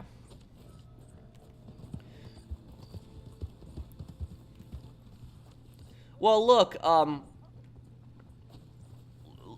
Ryan, is, thank you for the super chat. You know, I think everybody has, like, you know, I think everybody has the right to freedom of speech, even if it's opinions that I don't like.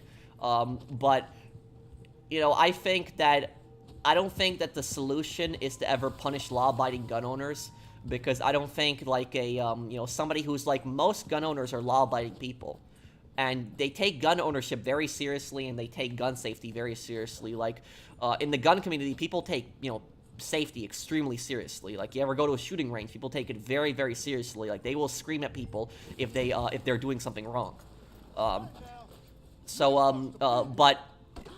I will say is, I don't understand this, you know, people can have whatever opinion they want, but I never understood this logic of, like, you know, punishing people, you know, who follow the law, too. Because I don't think, like, you know, taking away people's guns who have never hurt anybody are law-abiding people. I don't know how that would, like, you know, prevent, you know, violence or anything like that.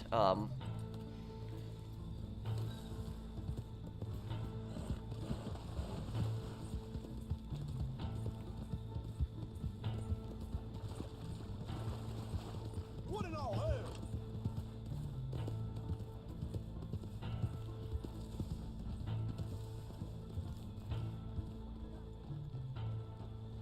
Let me see here.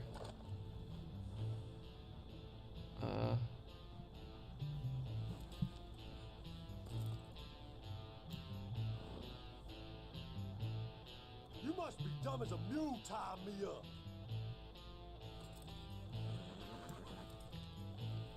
Are you visiting family? Next week I will, yes.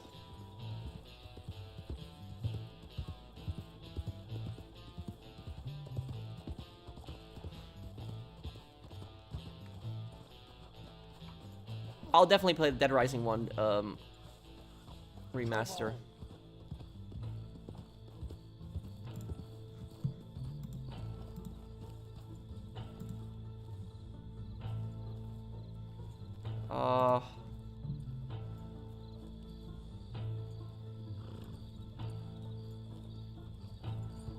Do you think Micah is worse than Dutch? And don't get me wrong, Dutch was way bad. Red Dead 1, then 2. But do think Micah. Micah is worse than Dutch. Yeah, Dutch snapped and went crazy. Micah's a traitor. Micah really has no loyalty to anyone. MZG. This is the dumbest thing you've ever done. Do you think Alex Mason is still alive in Black Ops 6? Treyarch confirmed it. The truth lies. I think Inferno. I think that the developers might mess with us. I think they might do it. That Mason might be alive. I think that they're messing with us. Wait, what's wrong, Brianna?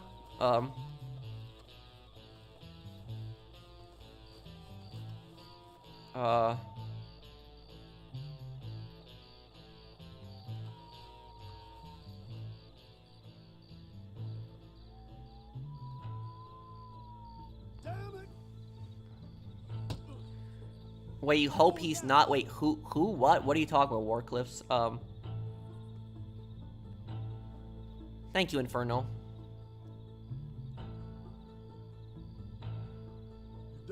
Your PSN is locked out? What do you mean it's locked out? Wait, what do you mean locked out? You're banned? Similar to you, when I was younger, I used to be pretty anti-gun, and I got older, my opinions changed. Yep. I think it's because when you're younger, you think that the guns are the problem, but as you get older, you realize that it's not necessarily the guns, because the gun is just an inanimate object. It's more the people that are, that are doing it, the criminals, the gangsters. They're the ones who are the problem. Do psychopaths really have no loyalty? That's true. Psychopaths really have no loyalty. Psychopaths have only really care about themselves. That's it. They have no empathy for others. For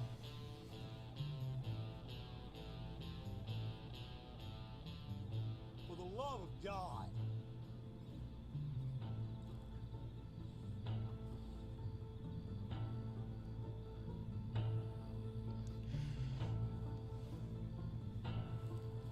Well, look, let me see here. As a non-American, I'll say as a non-American, I never felt the need to have a gun or felt any threat or having one. Well, look, Aaron, I respect your opinion. The only thing I'll say about that is, the only thing is, and I'm not talking about you specifically, Aaron, when I say this. I just want to be clear, I'm not talking about you. But, like, a lot of foreigners, when it comes to Americans, like, especially with firearms, a lot of foreigners, they seem to think that, like, Americans are, like, really paranoid people. They think that, like, Americans are, like, really scared, and they think that somebody's gonna constantly jump them around every single corner, and they're just, like, ready to shoot people, which is just not true. My half-sister was just like this. Remember, many, many years ago, I talked to her, and I got into an argument with her about this, and basically, she was, arguing with me and, like, telling me, like, what do Americans need guns for? They're always so paranoid. My half-sister is Polish, by the way. And, she was, like, saying that, like, Americans are, like, really paranoid people. And the thing is, Americans aren't paranoid people. I would just say that Americans are just, like, I wouldn't say they expect the worst, but when Americans, like, own firearms, they see it basically the same thing as, like, an insurance policy. It's really the same thing. That's how most Americans look at it. You have, like, a firearm in case you need to use it. God forbid that you need to use it, but they just basically see it as, like, insurance, basically. It's like the same concept. You have insurance for your car. You don't expect to get into a car accident, but you basically have car insurance so that if you get into a car accident, you're covered. And really the same thing with a firearm, but in a different way, is that the firearm is just there to protect you in case something bad happens. It doesn't mean that you're paranoid. It doesn't mean that you're scared. It just means that you're prepared, that if something bad happens, that you're ready. That's just ultimately what it's about. But yeah, I just personally don't like it when people say that, like, Americans are just, like, really paranoid people. This is not true. Why in The Sopranos do some criminals drop their guns after shooting in some scenes? I never understood that. The reason that the main reason they drop the gun is so that the gun is not found on them. So that if they're driving away somewhere and they get pulled over by the police, if the police find the gun directly on them, they can link them to the crime. And so that's why when you watch the Sopranos, when the mafia kills somebody and drop the gun, it's so that when they're walking away and they get caught, they can just deny it. They can just say, oh, I'm just a stranger, like, you know, I have no ties to this, but if you find the gun, No, it's not that, no boring commentary. It's just, whenever I appoint a moderator, I go through the same process as everybody. I just, you know, get them into a PlayStation party chat, and I just basically explain, like, you know, my rules of moderation and everything like that. I'll be happy to appoint you a moderator. I trust you fully. Literally, it's just whenever I, you know, appoint a moderator, I always, you know, get them into a party and just explain to them, you know, a lot of things. I just do the same thing for everyone. What is the hardest game you 100% completed? Ooh. What's wrong with you?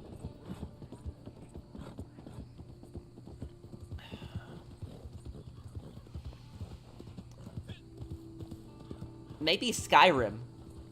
I haven't gotten 100% completion in Skyrim, but I got platinum in Skyrim. I got every single trophy in Skyrim.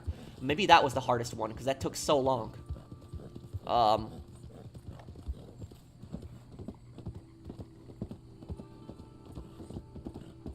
Well, I'm just more used to PSN, Joe, personally, Aaron. But you told me you were locked at a PSN.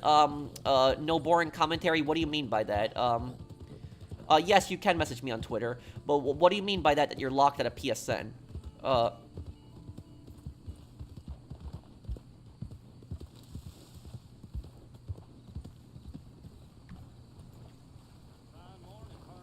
What if somebody doesn't have a PlayStation? That means they can't be a moderator? No, that's not true. One of my friends is a moderator, a longtime friend of mine, and he doesn't have a PlayStation. But Pudding isn't in a lot of the streams, but he's probably the oldest moderator, here. But, basically, I just talk to somebody in voice chat, so it doesn't even necessarily need to be PSN. I just explain to them a few rules about, like, my stream chats, and, you know, that's just basically it.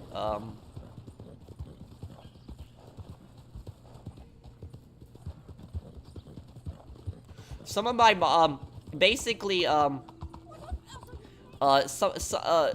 few of my moderators in the past, what they've done is, when people insult me in chat, a few of my moderators have timed people out, and I don't really do that. So that's just basically what I've had to tell a few of my moderators in the past, like, a long time ago.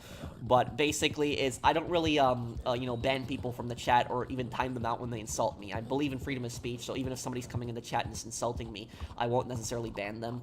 The only time I do ban people from chat is, if they're posting something racist, or if they are, like, if they're pulling, like, a scam, then I'm gonna ban them. But other than that, I don't tend to ban people from chat. No, I know you understand that, no boring commentary.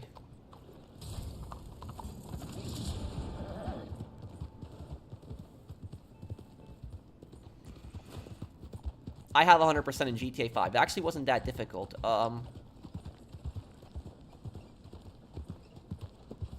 In America, though, professional, a friend of mine told me that goes skiing and snowboarding a lot. Told me that in America, American people have. Yeah, I mean, but it depends on snowy states. There actually is a ski resort, actually not too far from me where I actually live, but I've actually never gone there.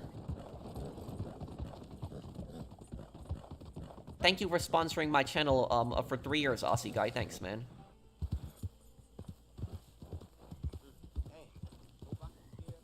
The right to bear arms under your constitution. Yeah. Pro, what states are the Midwest? Ohio, Indiana, Michigan, Minnesota, South Dakota, North Dakota, Iowa, Nebraska, Kansas. Am I missing any more?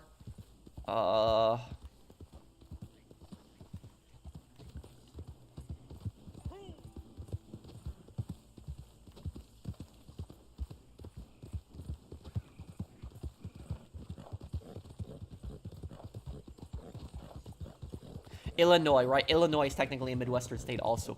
How could I miss Illinois?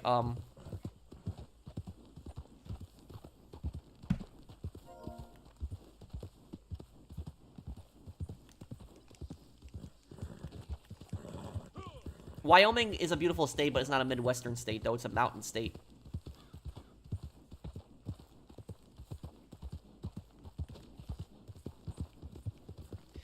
Is Kentucky a Midwestern state? I don't think so. I think it counts as an Eastern state.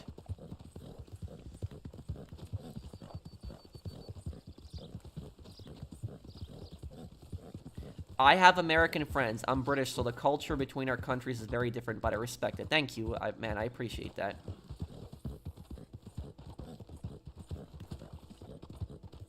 No, I've never been to Utah. I know a guy from Utah, but I've never been to Utah.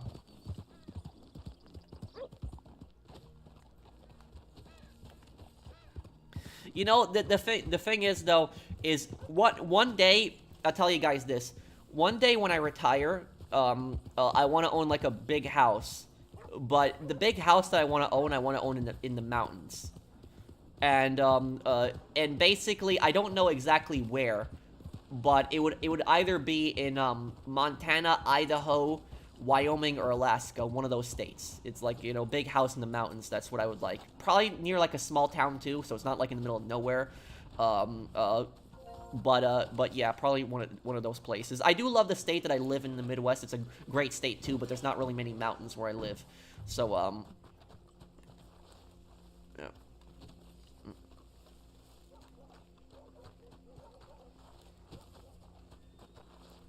I had to break up that whole part 2 into 2 segments. Wait, what are you talking about, Aussie guy? Part 2? Wait, I'm confused.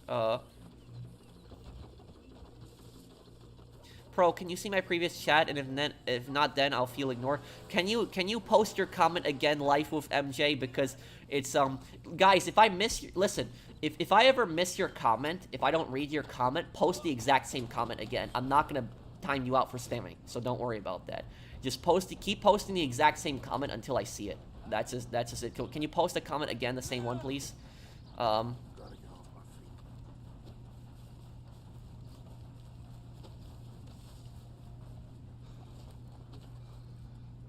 I remember he says that. I don't remember the case, though, Officer Soldierist.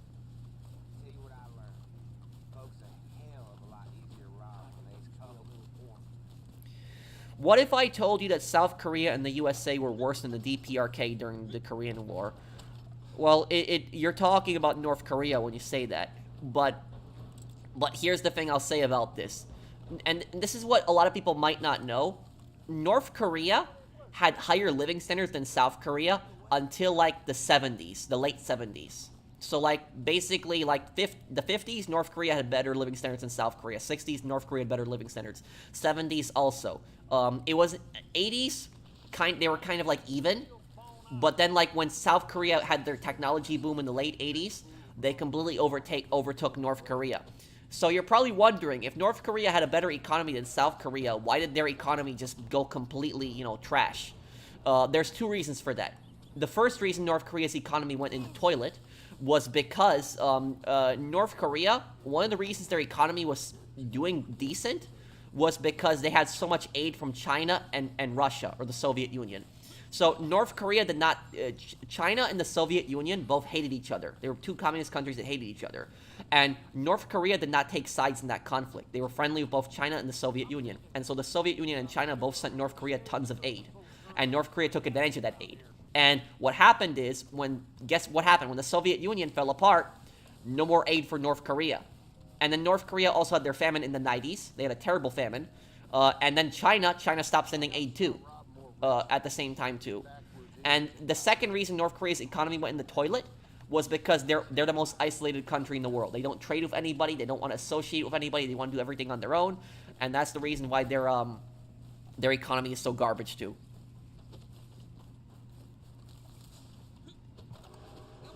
Okay, try to figure out how to do this one.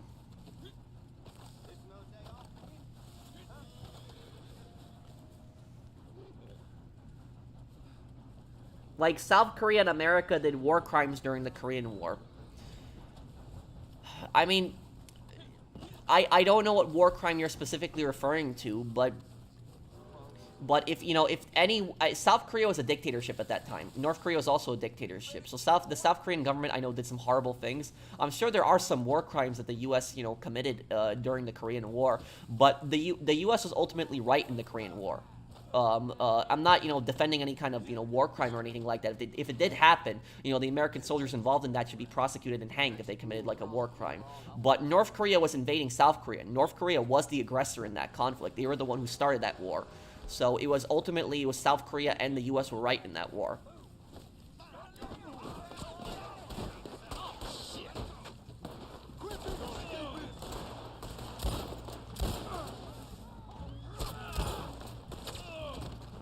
So many enemies here.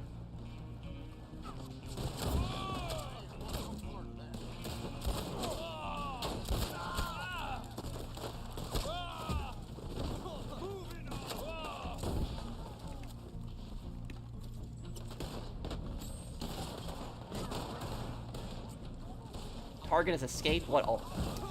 Damn. Oh, I got a job as a caretaker for my mom and saving up a lot of money. How are you doing? I'm doing good, buddy. How are you? Pro, can you watch JoJo Bizarre Adventures, please? And you will love it. And the power system is called Stance, the physical manifestation of one's fighting spirit and willpower. Isn't that an anime? I think I've seen the title before.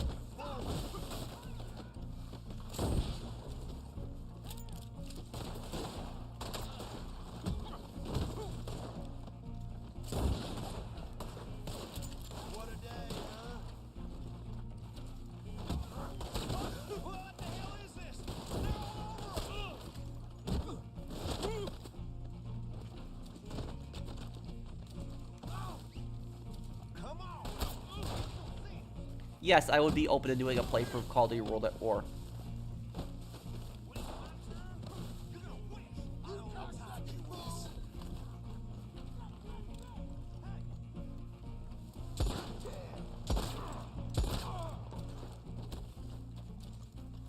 Okay. The franchise behind the assassination of JFK? You mean the Hitman faction? Is that what you're talking about?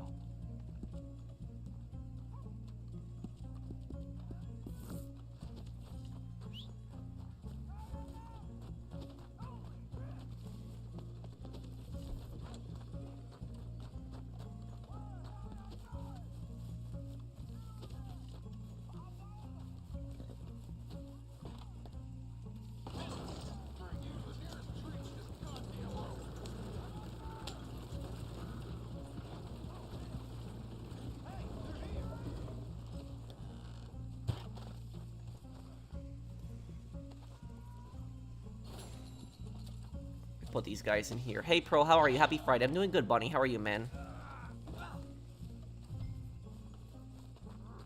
I'm gonna haunt you like a ghost. Do I think the cartel will take complete control of Mexico, just like the Taliban took complete control of Afghanistan? It's a very scary possibility.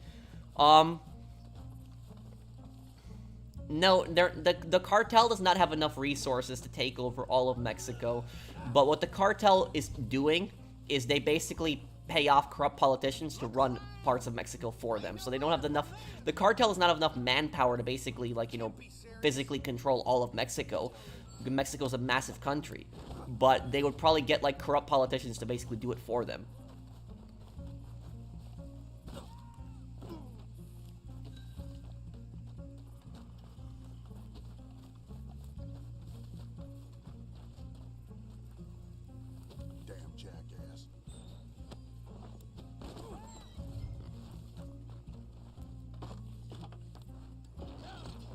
Okay.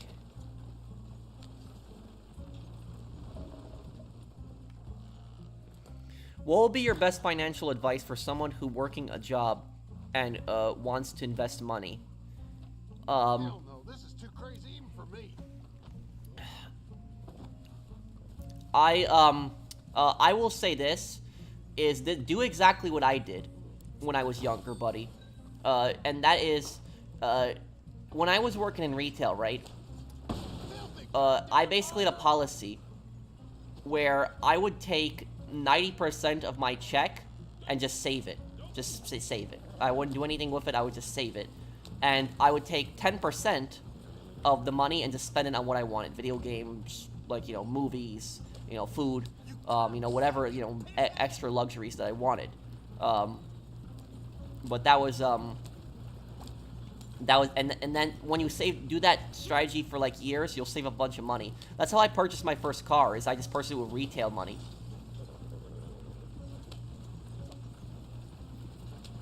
God damn it! Oh, I don't understand what, I don't know what that massacre is, Luca. But the only thing I'm saying is, North Korea was ultimately the aggressor in that conflict. What do I think of Southern culture? I don't know that much about Southern culture. I know that people in the South are just generally like, people in the South are generally a lot more friendlier than, like, New Yorkers. I know that.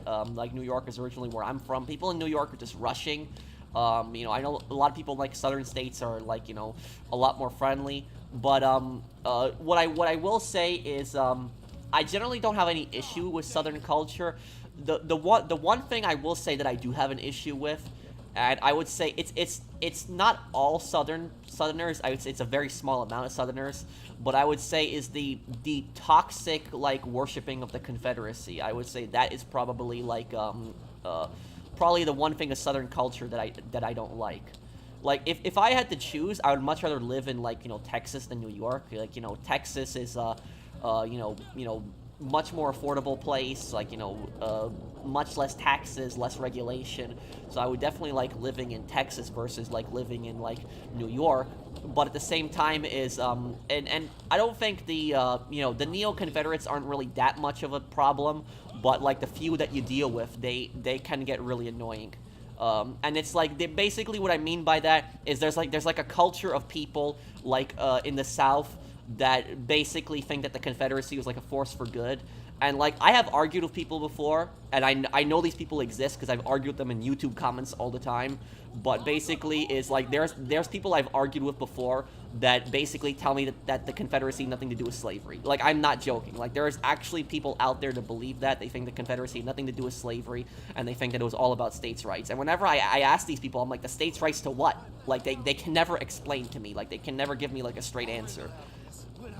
Like, they just keep talking. They always say it's a tyranny of Lincoln. That's what they always say. But, like, I'm like, what tyranny? Exactly what was Lincoln doing that was tyrannical? And, like, they can never give me an answer. And so that's, like, that's what I'll say. Is that's generally the South is a very nice place. But I would just say that the toxic worshiping of the Confederacy, I would say, is, like, the only, like, the only thing I really don't like. Because I don't think there's anything wrong of being, like, proud of being a Southerner. Being proud of, like, for example, Texas is my favorite Southern state. But, like, you can be proud of being a Texan. But, like, I don't understand why anybody would be proud of the Confederacy. Like, why anybody would take pride in that. That's, that to me is, like, stupid. That somebody would think that the Confederacy is something to be proud of.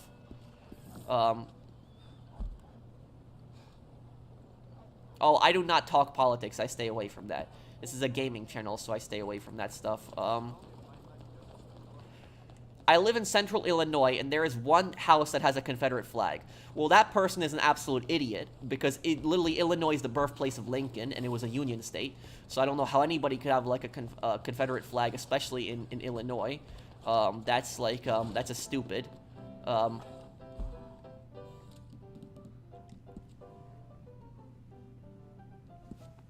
But do you know what I really hate about, like, literally is, like, some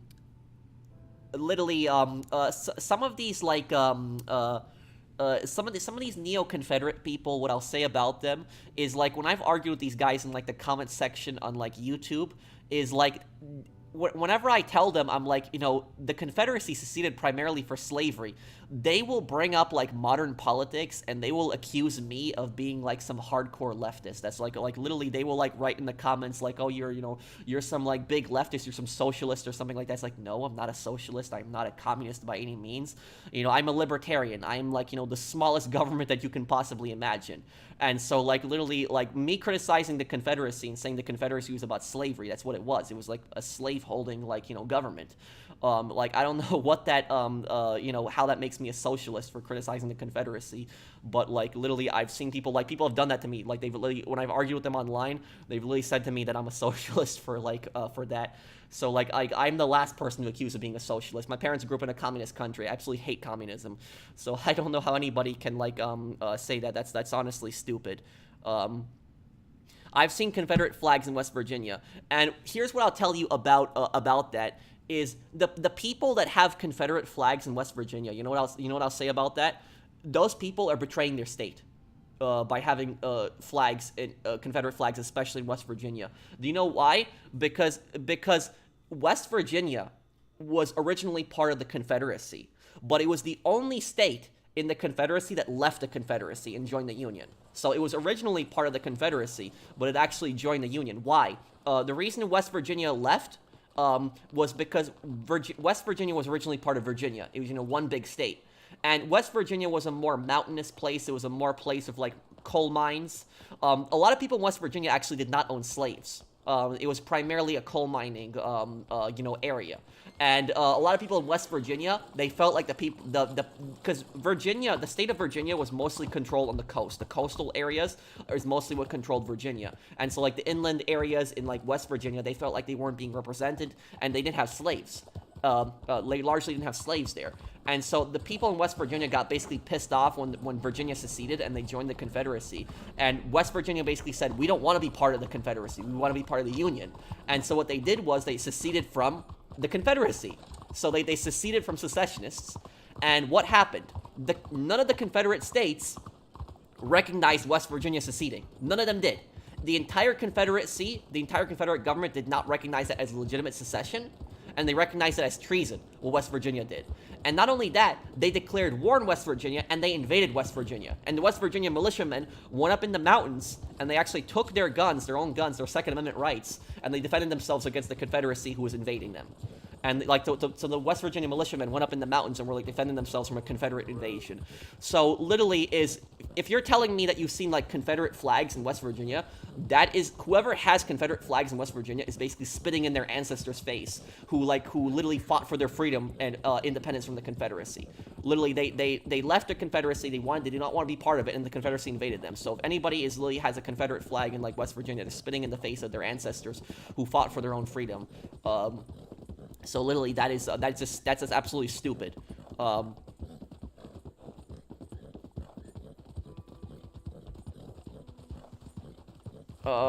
me see. What did I miss?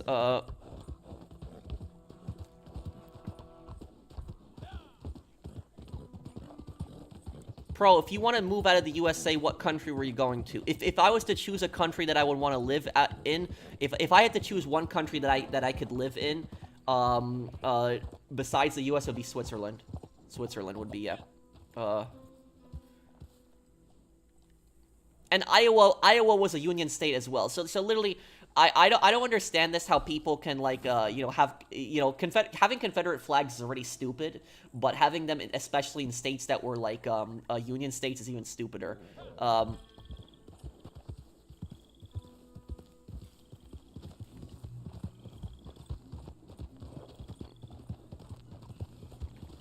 I like some anime. It really depends on the type of anime.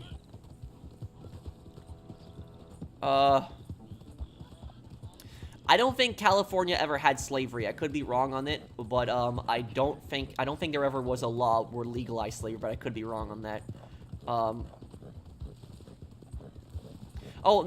Nazi flags are definitely worse than the Confederate flag. I will agree with you on that. The Nazi flags are definitely much worse.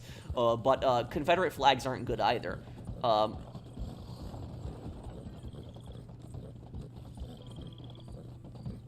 These monthly events have been so crap. Oh, I agree with you. They've been terrible. And, no boring commentary. Are you still here, man, by the way? Using a tire.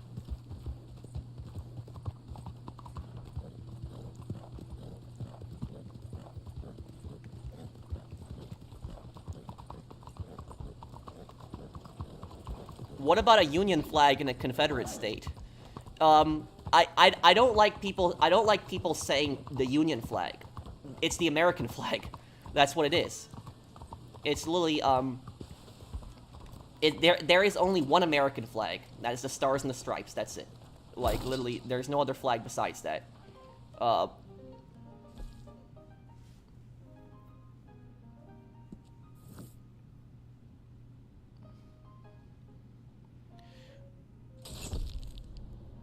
You know, I would recommend a really good Civil War movie, that's actually a true story, is I would recommend the movie, damn, I saw it, like, years ago. I'm trying to remember the name of the movie. The Free State of Jones, that's the name of the movie. That is it. And basically, The Free State of Jones, I think it takes place in Mississippi, and, basically, the main character in the movie, he's a real person, I forget the guy's name, but basically, the guy in the movie, he was like a former Confederate soldier, and what happened was he never agreed to secession. He was actually drafted in the Confederate military, and the Confederacy actually seized, like, his family's horses. They stole his family's horses from his farm.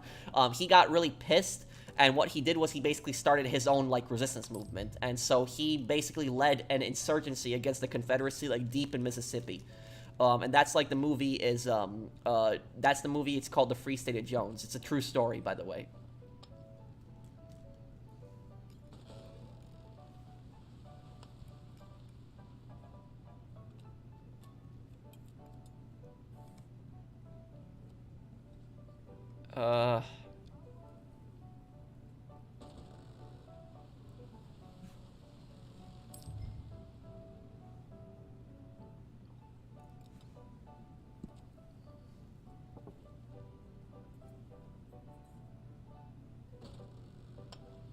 I really enjoy your commentary reaction videos. Hope you continue them. Will I continue them?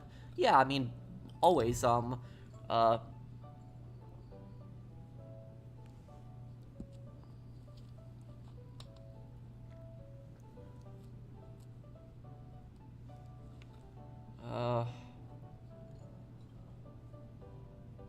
that's probably for the best, Shaolin.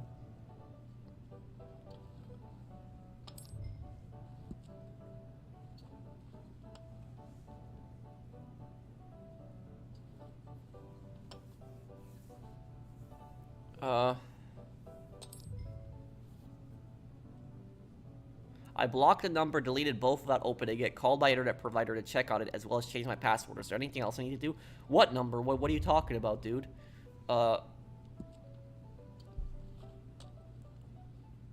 Yes, I will, Broken.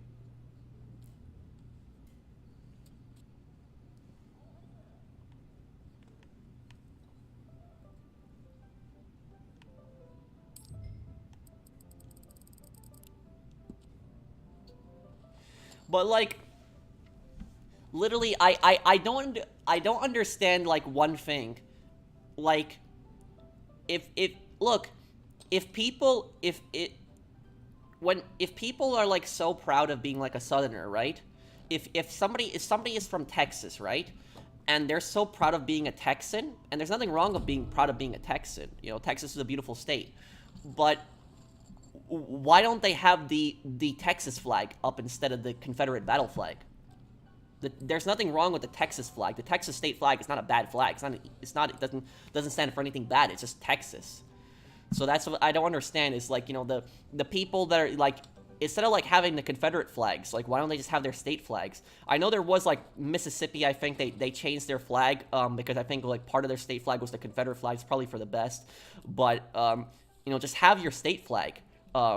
Instead, just regular state flag, because there's nothing wrong with the Texas flag. It's not a bad flag, but, like, the Confederate battle flag is something else. You know, that's not a good flag to have. Over half of the Union leaders had slaves of their own. Yes, that is true, that a lot of the Union leaders did have slaves.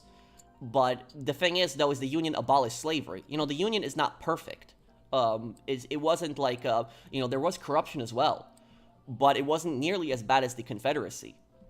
And you have to also remember that Grant was one of the most humane leaders that we've ever had. Ulysses S. Grant. He was a general in the Civil War. Grant, here's the thing about Grant is Grant had a slave, and I'm trying to remember how he got the slave. I think he got the slave from his marriage. I would have to look it up exactly. I don't remember exactly. But here's the thing is, Grant was going bankrupt. So literally, he was poor, and he was gonna, you know, lose his farm. He was gonna lose, like, a lot of money. And what happened was, the slave that he owned, he freed him. There was people that offered to buy him, so he could have gotten out of debt, but he chose to put himself in debt and free his slave. That's what Ulysses S. Grant did. And so, like, that is an example to follow right there, and that's, like, about Grant. Grant was, like, a pretty moral person. You know, he was a pretty humane president.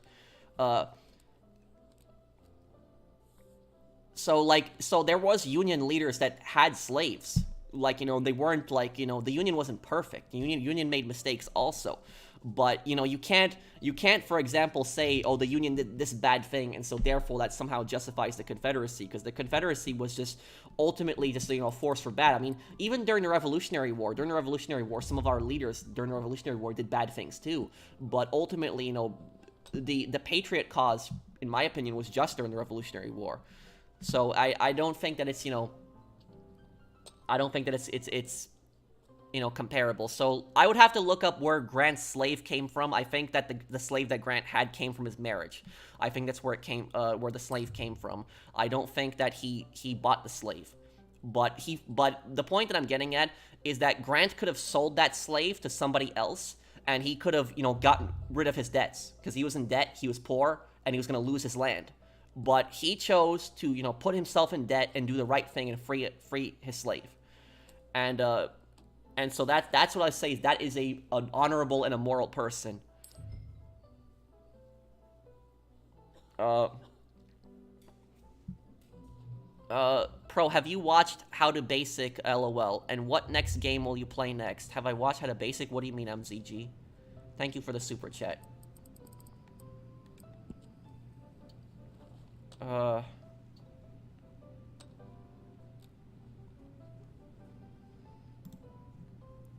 would have to, let me just, I'm actually gonna look this up because I'm just really curious about this.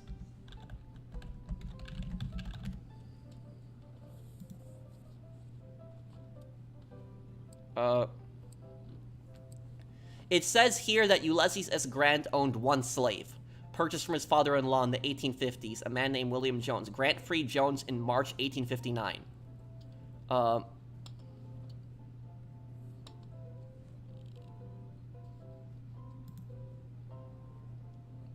Okay, yeah.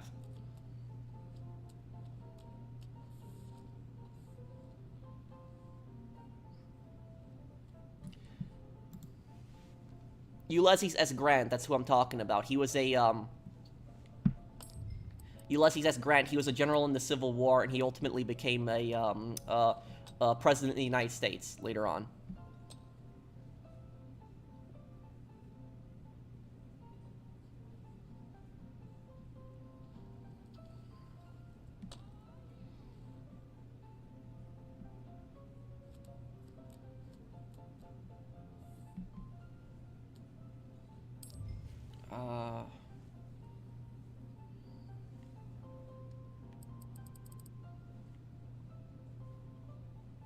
Let's see here, putting a,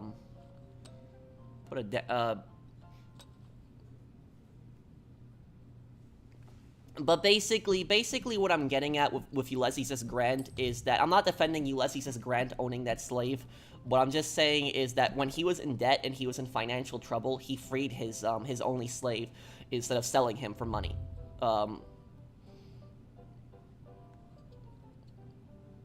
So the Union wasn't perfect. There was mistakes. There was some corruption. Lincoln was a racist. He was. He did change some of his views over time, but Lincoln ultimately did the right thing by abolishing slavery. So, It was, you know, people will do stuff like that. Is they'll point to like some mistakes that some of the Union leaders did, and they will basically use that to somehow defend the Confederacy. But that doesn't help the Confederacy's, you know, argument at all, really.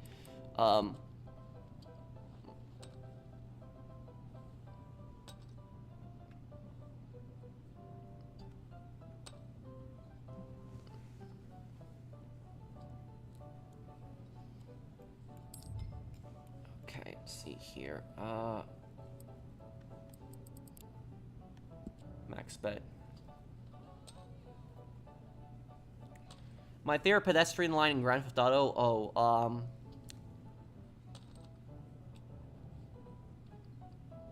I don't know, I'd have to think. I can't even remember any of the lines at the moment right now. Yeah, I can't even remember anything right now.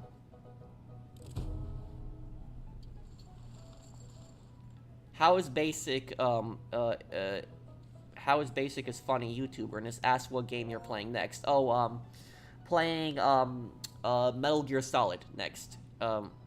The Cheese Deluxe, yeah, that one, Liberty City Stories, that one's funny.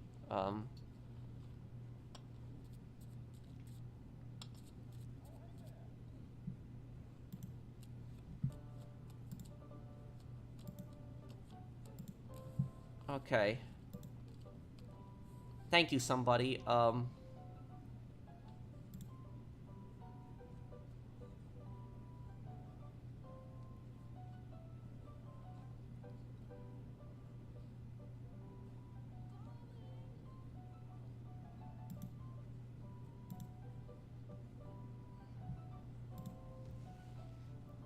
Okay.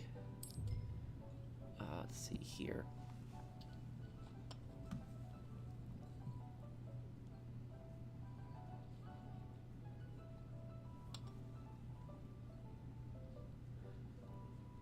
No one ever talks about who sold them the slaves. Too taboo, I guess. African tribes have been warring with each other for centuries. They enslaved other tribes and sold them to traders. That is true. That a lot of African tribes did sell their people to European slave traders. There was Native American tribes that also owned slaves. But the thing about that is, I don't understand though what you're getting at with that. Is this supposed to be like somehow like defending the Confederacy or what? I don't get that. People did, you know, a lot of people did horrible things, but this isn't just because, like, you know, stuff like that happened doesn't mean that the Confederacy was like justified in their justified during the Civil War.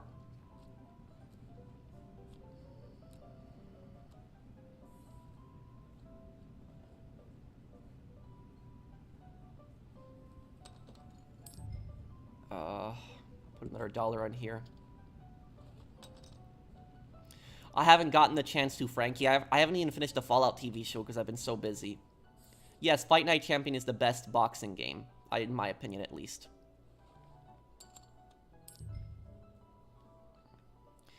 Do you think your country should get rid of the death penalty? No. I think it should be up to the families, the victim's family, if they want it or not.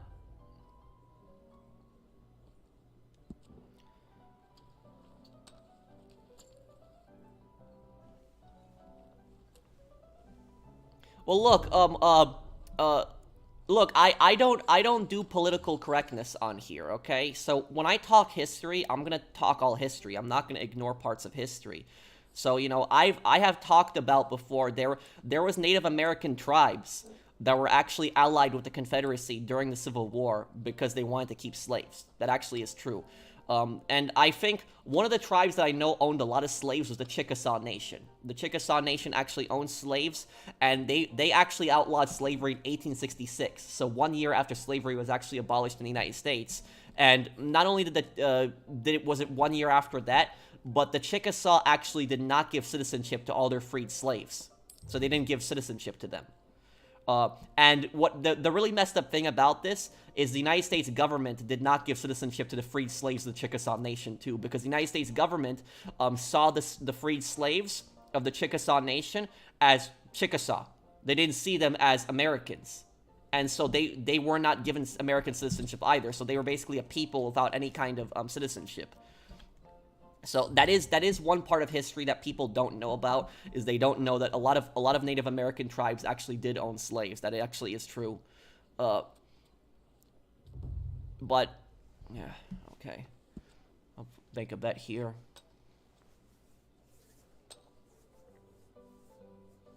Do you know the history of the Philippine-American War? A little bit. It actually happened around this time of Red Dead Redemption 2. Right around this time is when it was happening. What's your message, Zesh? Well,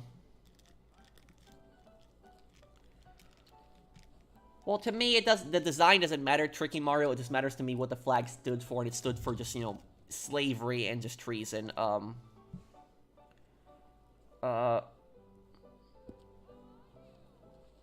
Your college, dining hall got a fake bomb threat. Literally had to leave for a long time before I even ate. I was beyond pissed. Oh man, that's horrible, Blade. That's stupid. When did Hitler realize the war was lost? Literally, 1 week before he killed himself. He still was convinced 1 week before he killed himself that he could still win the war.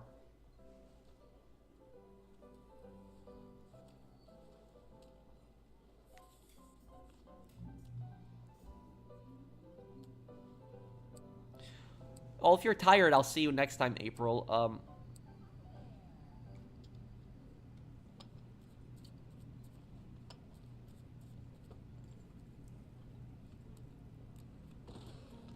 Thank you, Mario.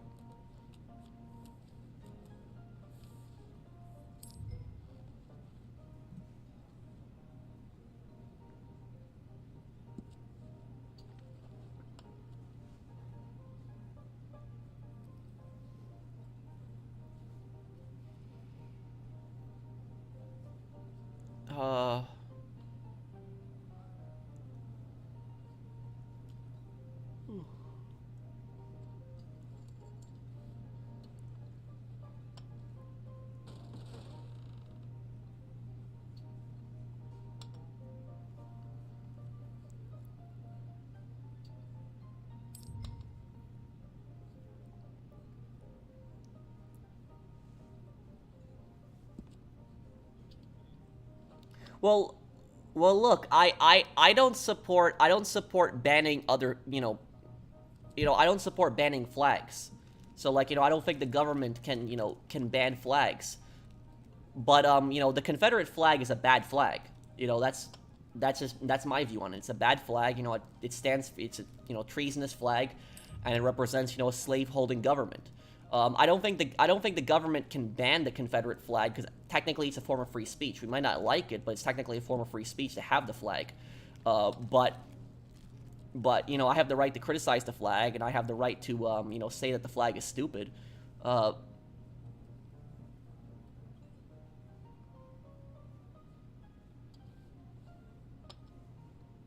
MV Primrose cargo ship in 1981. No, what happened there? I'm gonna win this hand. This hand, I'll win.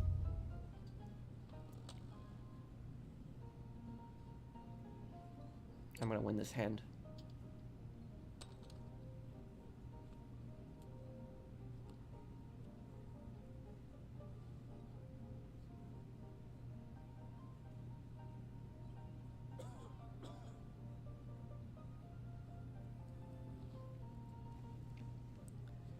Well, Aiden Pierce got the DLC, in Watch Dogs Legion Inferno. You know how to play poker in real life a little bit? This game I do understand, yes.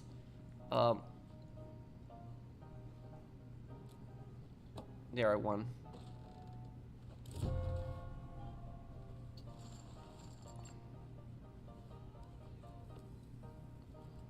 Well, look, and I guess I'll wrap this poker up game here. Look, Sasuke, you are entitled to whatever opinion that you want. You have freedom of speech in this country. You can say, you can say what you want, even if it's ridiculous. But I have the right to criticize it as well. That's just what I'll say about it. I don't think it should be part of the Mississippi flag. That's my view. But it's it's your opinion. It is what it is, but literally there was a lot of people in the Confederate States that were basically brainwashed and they basically thought that the North was coming to take away their way of life.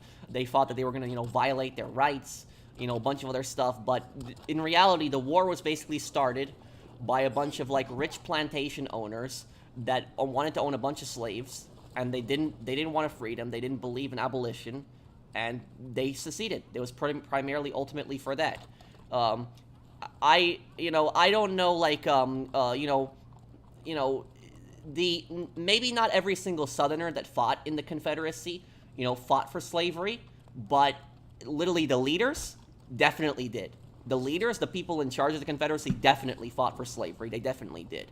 A lot of people point to Robert E. Lee, and they say that Robert E. Lee, like the biggest general in the Confederate Army, was against slavery, but that's actually not proof that the Confederacy was actually against slavery, because Robert E. Lee, the only reason he joined the Confederacy was because he was loyal to Virginia. That's ultimately why. He was more loyal to Virginia than the rest of the country, and he could not bring himself to fight against Virginia in a war. And so he decided to side with Virginia, even though he didn't personally agree with slavery.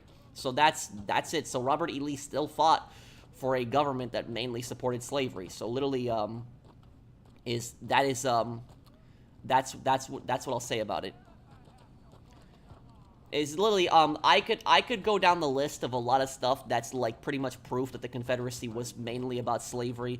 There was actually a law in the Confederate States that actually stated that if you had actually 20 or more slaves, you were not subject to the Confederate draft. So the Confederacy had their own draft, and if you owned 20 or more slaves, you were not subject to that draft. The Union had their own version of the draft too, but the Union's draft was basically if for rich people, that if you paid like a specific amount of money, you did not have to go into the Union military. But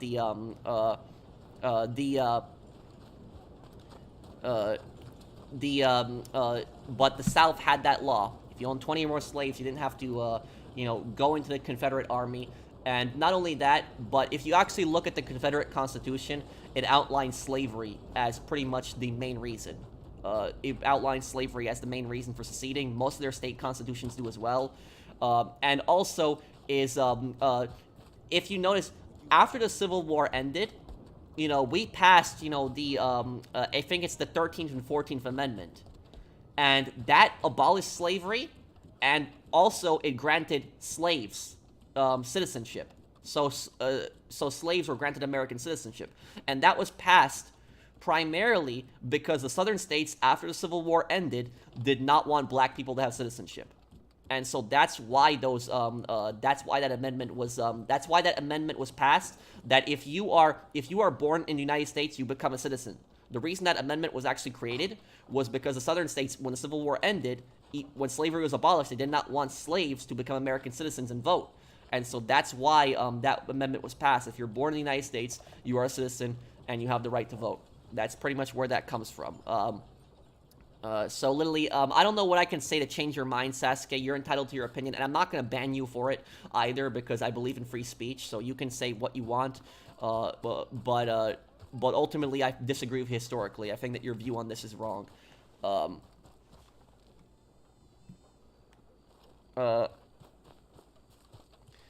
Do your research. There were people that used that flag and were not part of the slavery movement. I checked slavery for around thousands of years before that flag. Read, my man. Look, pretty much, here's what I'll say. The vast majority of, the vast majority of human civilizations have had, slavery. Like, most human civilizations have had slavery. I'm not disputing that. I'm not saying that most civilizations didn't have slavery. The only thing I'm saying is the Confederacy seceded primarily for slavery. That's just it. That's what I'm pretty much saying. Which is what it did. The Confederacy left the Union primarily over slavery. And you're talking about that not everybody that had the flag was a slave owner. That's true. Not every single person that fought in the Confederate Army supported slavery, and not every single person that fought in the Confederate Army was in favor of slavery. However, though, the leaders of the Confederacy, the people who were pushing the war, were very much in favor of slavery. Look at Jefferson Davis, who was the leader of the Confederacy. He was the president of the Confederacy. Look at his views on slavery. Look at what he fought of black people. That is the leader. That is who they elected. That is who won the election in the Confederacy. So literally, is you look at the leaders, the generals in the Confederacy. You look at the leaders of it, the elected officials, their senators, their presidents. They're literally all pro-slavery. So while the average not every single Confederate soldier might have been for slavery, the leaders were for slavery. So literally, it's like not every single German that fought in the Wehrmacht was a Nazi, but literally the leaders of Nazi Germany were the ones who started the war and were Nazis.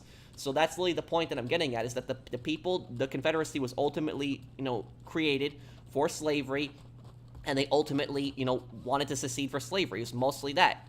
So literally, pointing to some Confederate soldiers and saying that, like, not every single Confederate soldier was for slavery. Well, I never said every single Confederate soldier was for slavery. The only thing I'm saying is that the government of the Confederacy was primarily seceding over slavery. This is pretty much a historical fact. And so it's like I said previously about the Germans, it's not every single German that was in the Wehrmacht during World War II was a Nazi or a Nazi supporter. Some people were conscripted who weren't even, Nazis. But they did fight for a government that was literally supporting domination of other countries and, killing other people, murdering other people. So literally is, not every single Confederate soldier was a bad person. I'm not saying every Confederate soldier was a bad person, but I'm saying is they were on the wrong side.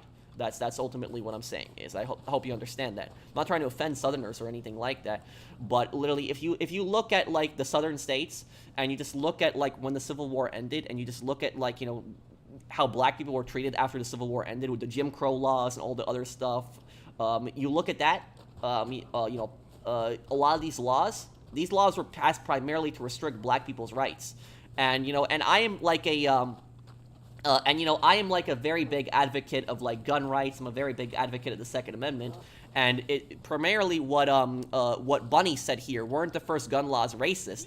In the United States, they were. That is true. The Jim Crow laws that were actually passed, the Jim Crow laws actually prevented black people from owning guns. So freed slaves were not allowed to own guns. So you begin to ask yourself, why did the Southern states not want black people, freed slaves, to own guns afterwards? And it was primarily because they could hurt them. It was primarily because black people could fight back against that if they were armed. They didn't want them to have the right to self-defense. So that's ultimately it. Is literally and what I will say about this, I'm just gonna stop debating on this.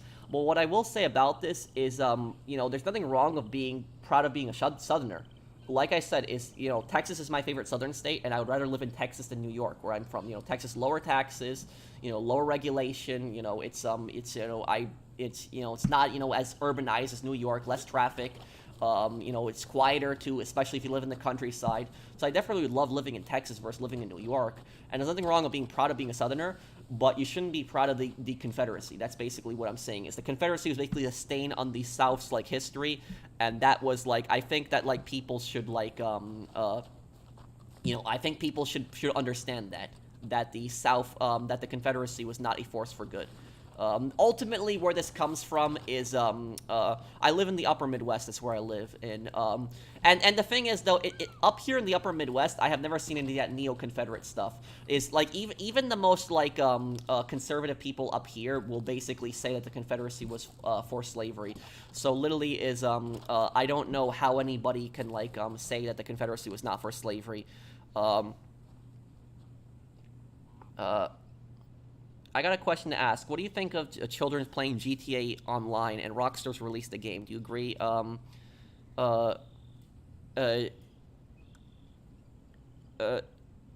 you agree with, wait, what do I say? Children's playing GTA Online? Well, look, I'm not necessarily against kids playing these games if they want to, because, like, face it, when we were kids, we played most of these violent games too. When I was a kid, I played Vice City, so I would be a hypocrite if I said, kids shouldn't be playing these games. I have collected all the Intel and Black Ops 1, yes.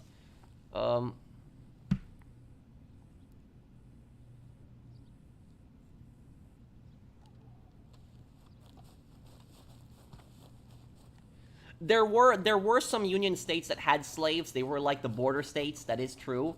But the Union abolished slavery at the Emancipation Proclamation. So it was there was, you know, there was bad people in the Union. There definitely was, but the cause that the Union fought for was just. So there might have been some bad people in the Union, but the Union cause was ultimately just. That's what I'll say about it.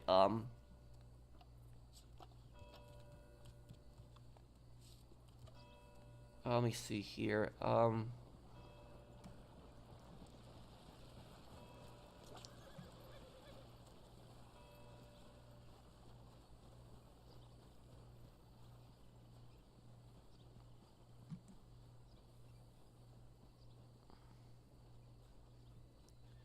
Uh,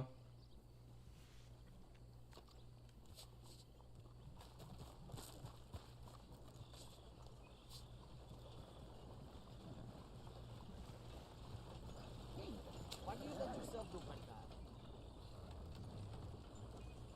that?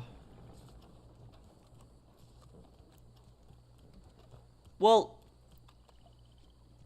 the abolitionist movement had basically existed ever since America became a country. There was actually a lot of American presidents that were there was a few American presidents that were extremely anti-slavery. Like John Adams. John Adams was probably the most anti-slavery president that we've had up to Lincoln. John Quincy Adams also was extremely against slavery. So there was like American presidents beforehand that that wanted to outlaw slavery, but it could never really get done. It wasn't until like, you know, the Civil War where, you know, all of this blew up basically. Uh,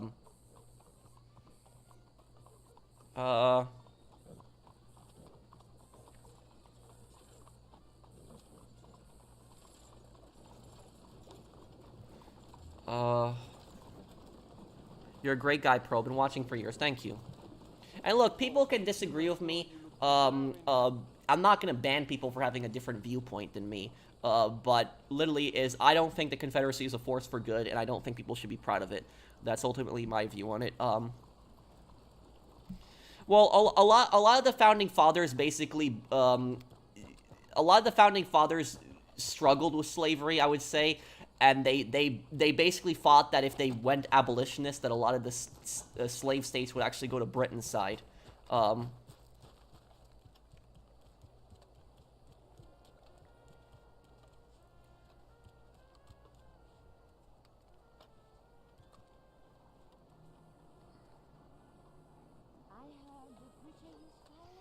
No, naval blockades.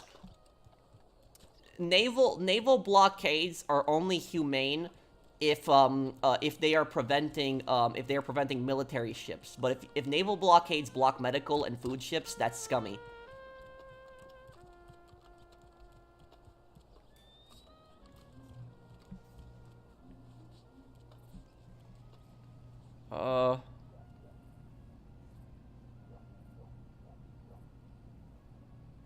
Okay, Phoenix, I'll see you, man. Take care.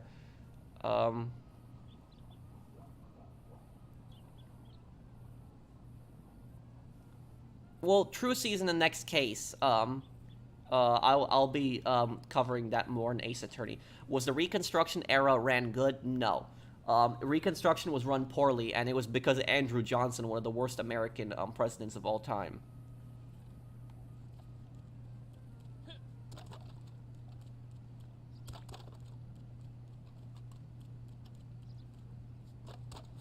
Next GTA 6 trailer. Maybe September. Thank you, Snow Hazard. Thank you for the super chat.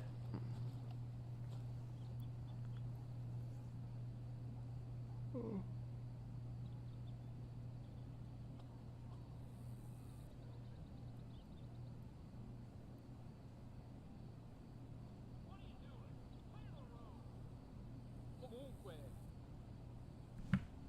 That's what they're saying.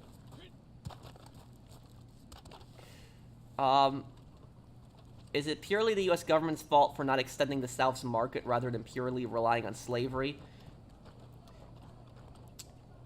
I would say I would say is literally I would say that the best time to end slavery in American history probably would have been when George Washington was president. That was probably the best time. And that's probably the biggest mistake that George Washington made, is that he probably didn't go far enough to end slavery, because George Washington is the most popular leader that we've ever had in American history. George Washington had a 95% approval rating, which that is insane. Very few presidents get to a 70% approval rating. Very few. And 70% is considered amazing approval rating. But the fact that George Washington had a 95% approval rating, if George Washington tried to push through a law that would ban slavery, it probably would have gone through at that time, because it's how popular he was. But after that, it was any other president that tried to pass it probably would have struggled with it. So it was probably that's probably the biggest mistake George Washington made, is that he didn't make enough of a push to end it. That's what I would probably say about that. But also, I would say is that the South, the South never wanted to get rid of slavery, a lot of the southern states, because, like I said, you had rich people on these plantations that basically wanted free labor, and they wanted to own people as property, and what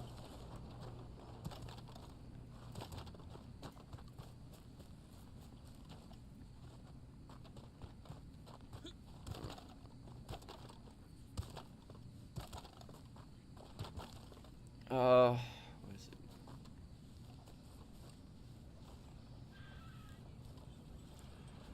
You see, yes, George Washington did own slaves also. That was a stain on his history. George Washington was very complicated about it.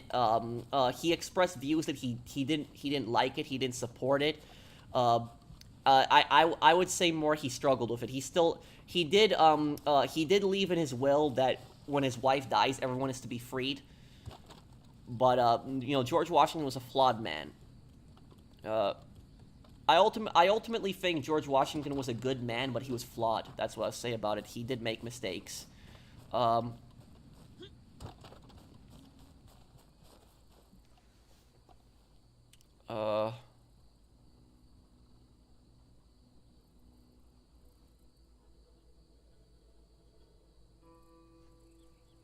doing good, Prodi. Oh, Prodi, I haven't seen you in some time. Are you on PSN again? Because I haven't seen you. You have been offline for months. I remember you. Drake, I remember you now. How evil was Mussolini? Well, I'll be basically talking a lot on this.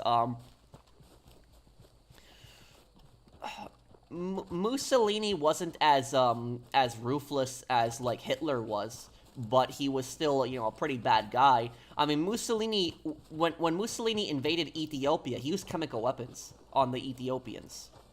So, literally, he deployed chemical weapons when he was colonizing Ethiopia. So, Mussolini was a pretty bad guy. He didn't commit atrocities like Hitler did, but he was, not a good man.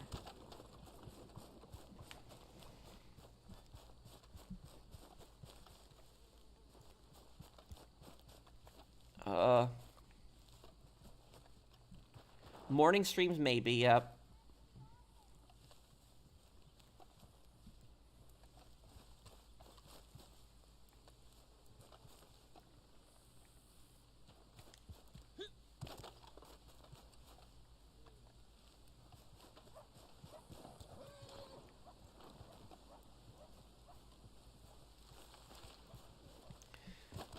Hey, and just want to ask, have you added some sort of filter in your live chats that hides certain political words? Most of my filters, the vast majority of my filtered words are I have, like, the filter mostly filters out racist words. So when people post racist words, the filter blocks those words out. Because I would have people in the chat before I had that filter on. I would have people come in the chat before, and they would spam, like, really offensive things towards people. And so I have that filter on that blocks out certain racist words. There are certain political words that I have just filtered out because I just don't want people to bring politics into, like, my streams, because I'll discuss history. I'll discuss stuff like that, But, like, I don't want to discuss anything related to politics, especially not anything modern. Like, anything modern, especially don't want to talk about. It's such a mess. It's disgusting.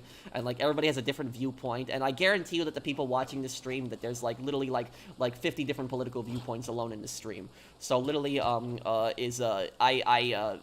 just stay away from politics. I don't discuss it. I think it divides an audience. And it's just not a good way to run a channel.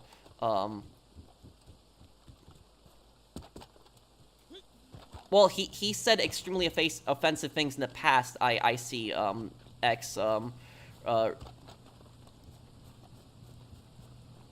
know Hillary was also tied to them too. But like I said, I don't want to get involved in start, like, you know, talking modern politics.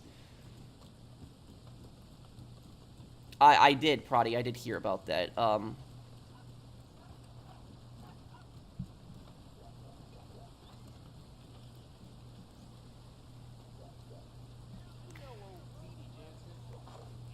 I don't know, Broken. Wait until I complete the game, and I'll have a better answer for you in the most saddest case in the trilogy.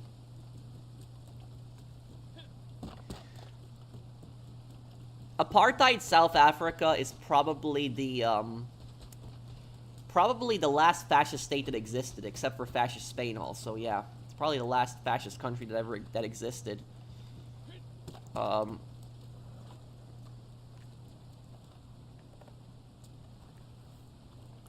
Why did we never have a libertarian president? For two reasons. One, because the system is set up primarily to benefit the two-party system, so libertarians have no chance. And the second reason is because people aren't going to vote for libertarians because they don't think that they can win.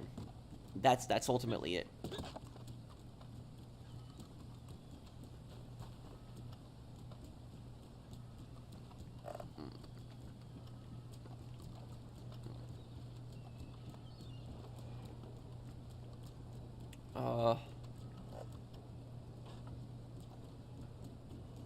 America's not a fascist country. No, dude.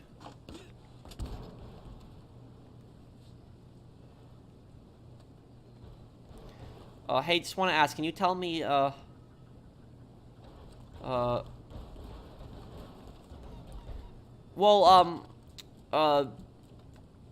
America is the most diverse country in the world, Prodi.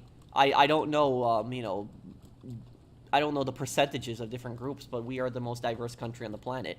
No,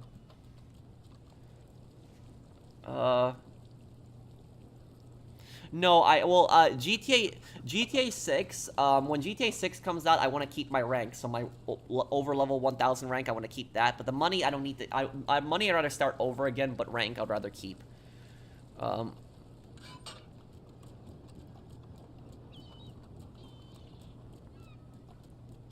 Because libertarians are mostly spineless. What are you talking about? I wouldn't say libertarians are spineless. If you look at Javier Milei is the only libertarian president in the world. There really is no other libertarian president in the world. Javier Milei is not spineless by any means. He takes no crap from people. Like, you know, he is one leader that I like, and he does not take crap from people. Like, he has no time for BS. So I don't know how you can say libertarians are spineless. You can see Javier Milei, he's like, he literally does not take crap from anyone. So literally, I don't know what you can say how you can say libertarians are spineless people.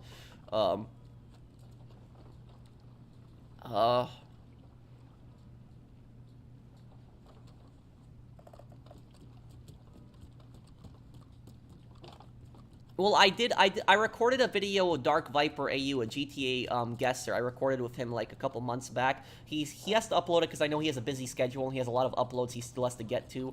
I don't want to reveal who won that. I don't want to spoil it. But he's eventually going to get to it. I know that.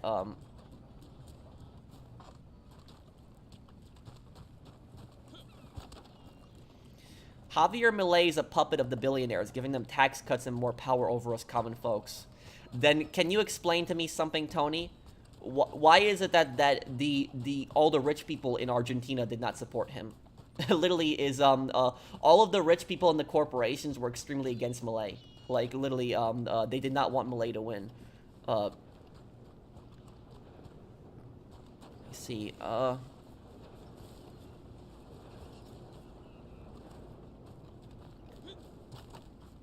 Well, we definitely need more parties. Thanks for the stream. No problem, Tyler boy. Thank you for the super chat.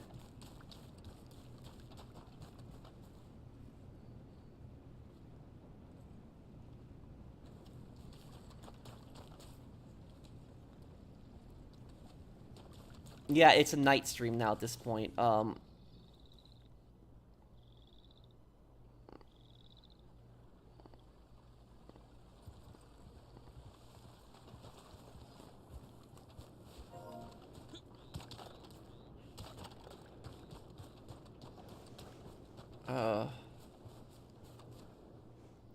JoJo Bizarre's Adventure Wiki, I'll look this up. Oh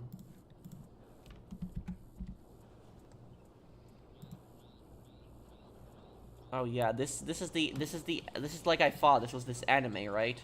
This is the anime that you wanted me to watch.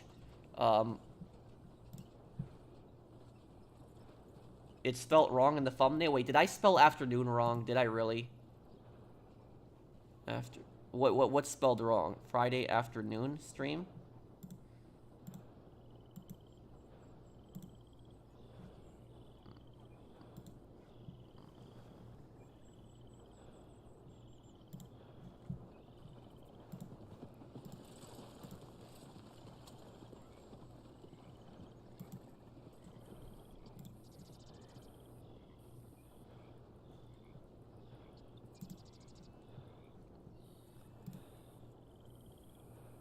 Is it spelled wrong in the thumbnail? Is the thumbnail where it's spelled wrong?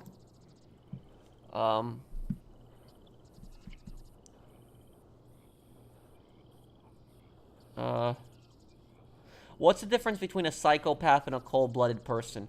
For example, the bodyguard of Bulgar and Timur and Dmitri, and who would be more dangerous as a boss? Well, Dmitri, because Dmitri has no... You know, the thing about Timur is at least loyal. Timur is loyal to Bulgarin. So Timur is not a psychopath just because he's loyal to Bulgarin. But Dmitri is a psychopath. He has no loyalty to anyone but himself. Pardon?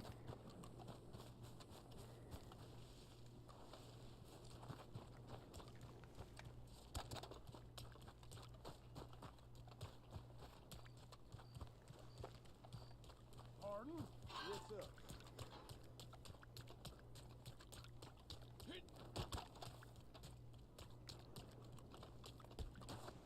How come New York was New Amsterdam before it was changed to New York? Because it was a former Dutch colony.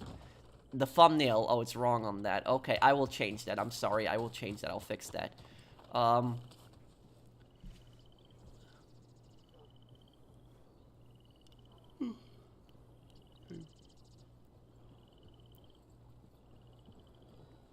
Well, yes, I agree with you, is that YouTubers are more reliable than the media at this point. I would say YouTubers are definitely much more reliable.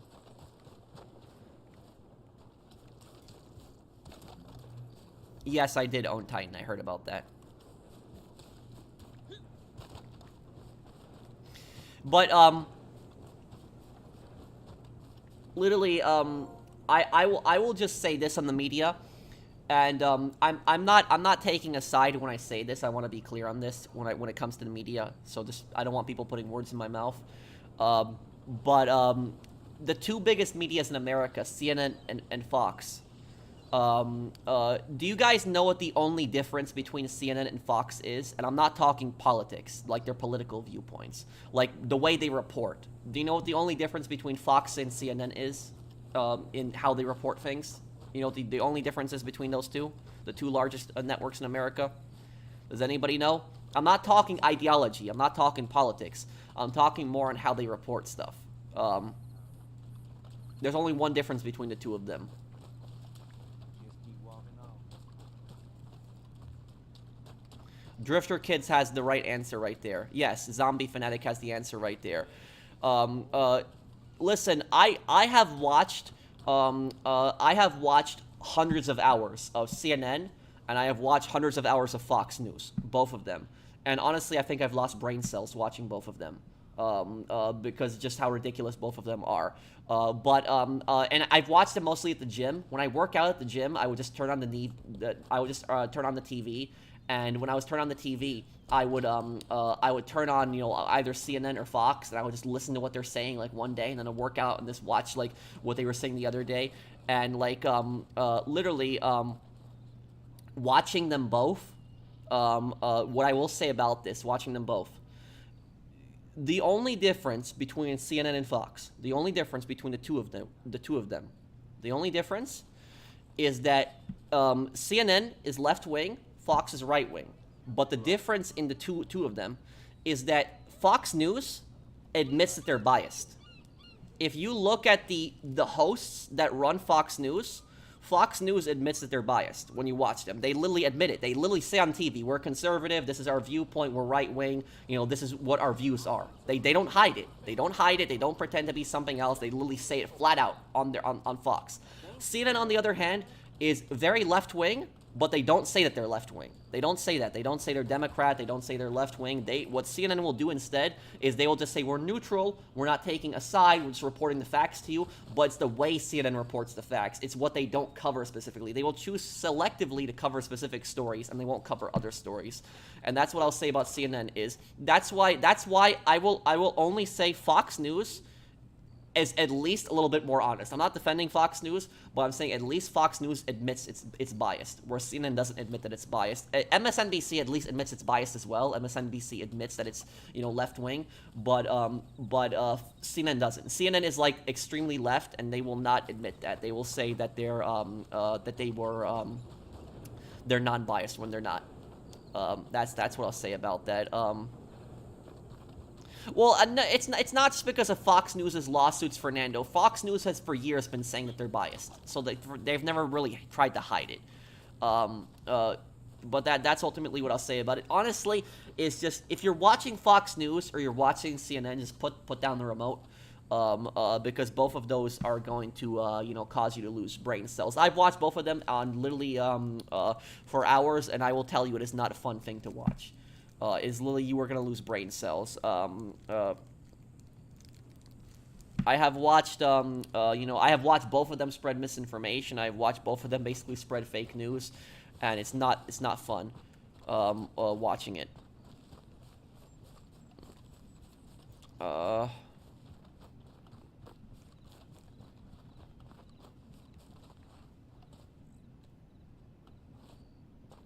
Favorite Boondocks episode? The one with the mini mart shootout.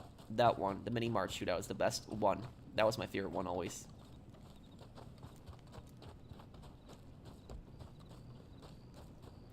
ABC News was good when John Stossel used to work there. When John Stossel used to work there, it was good. But then it was, after that, it went downhill. John Stossel was a biased reporter, but he was a libertarian reporter, and that's, something that they, I always thought that John Stossel was a more reasonable reporter. Yes, he was biased, but he wasn't, aggressive. He didn't, insult people. He didn't, harass people. I thought he was more of a reasonable journalist, when he was at ABC.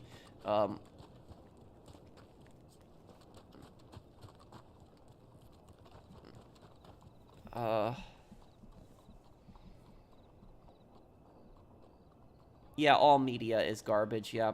I would say that all mainstream media.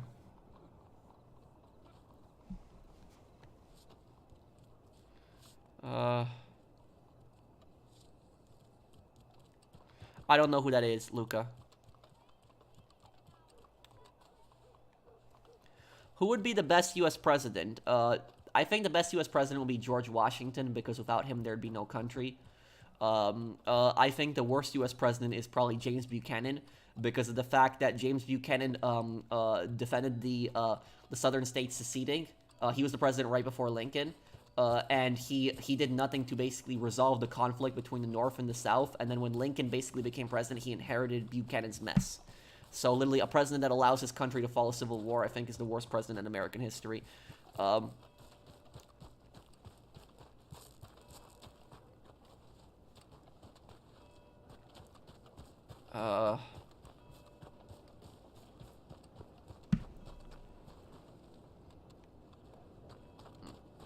I will look into it. I'll save it on my list of animes to watch. Life with MJ, okay? Is C-SPAN neutral? I haven't watched C-SPAN in some time. C-SPAN, it just... C-SPAN really doesn't have that much commentary. But they probably can be biased at times, too.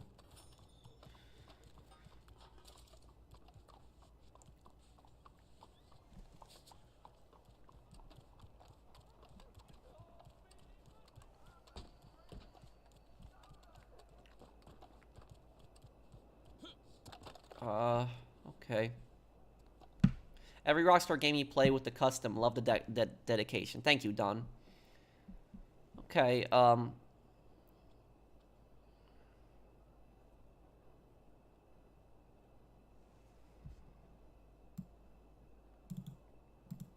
and Drake, are you getting back on PSN? Because I haven't seen you on PSN in a long time.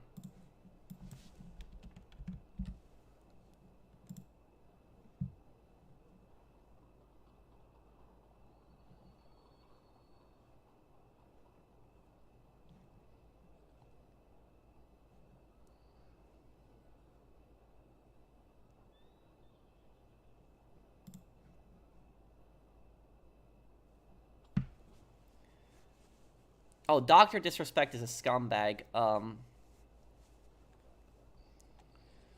It's disgusting what he did. I don't even want to talk about it because it's just so gross. Um,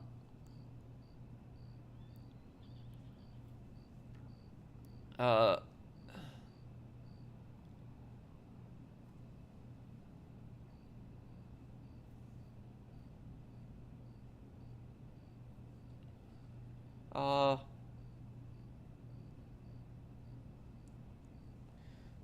uh, let me... Half your town flooded in June? That's horrible, LH. I hope everything's okay. That's good, Frankie. I tried playing Fallout 4 in survival mode. I couldn't play it anymore because it was pissing me off.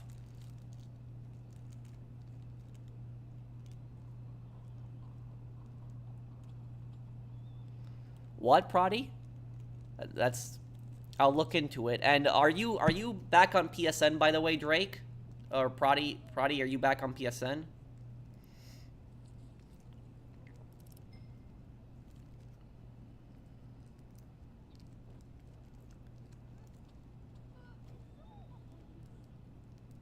Woodrow Wilson was a terrible president. Yeah, he was a bad president. Get away from me.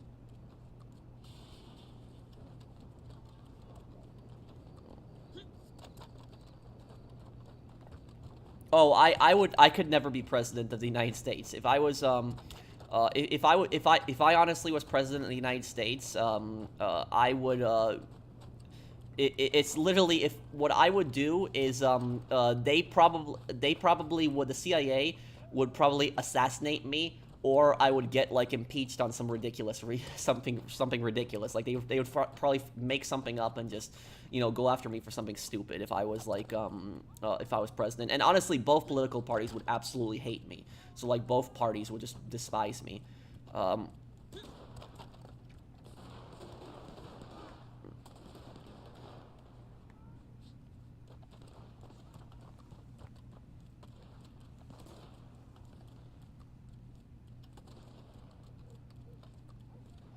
Oh, well, you're not on PSN anymore, Prodi? Okay.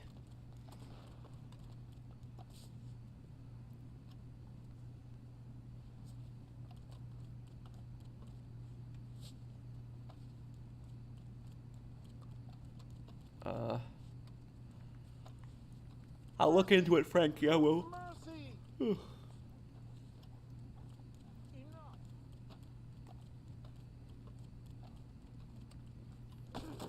No, no. No de Dieu.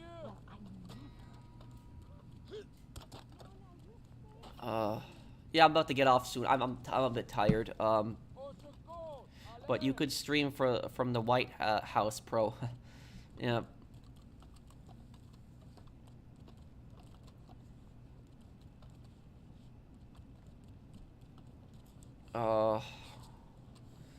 Black Ops 2's campaign, I loved it. Evil Ed. Yes, I will do an LA Noire lore video, but once I beat the game. A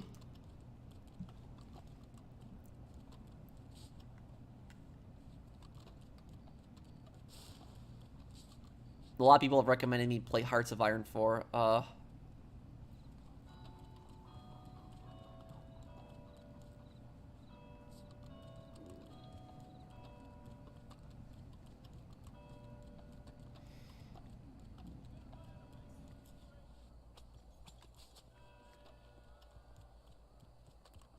The Vice cases are gonna be fun.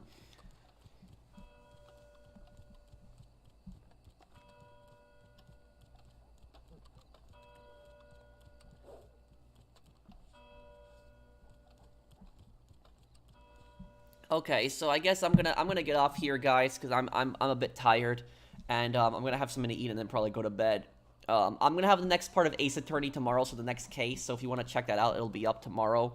And I'll also have I'll have the next part of LA Noire up tomorrow also. Okay, so I'll have that up too. The first Vice case.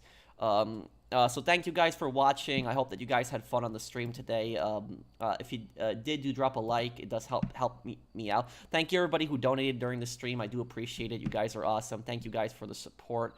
And I will see you guys on the next one. Take care, everyone. Have a wonderful night.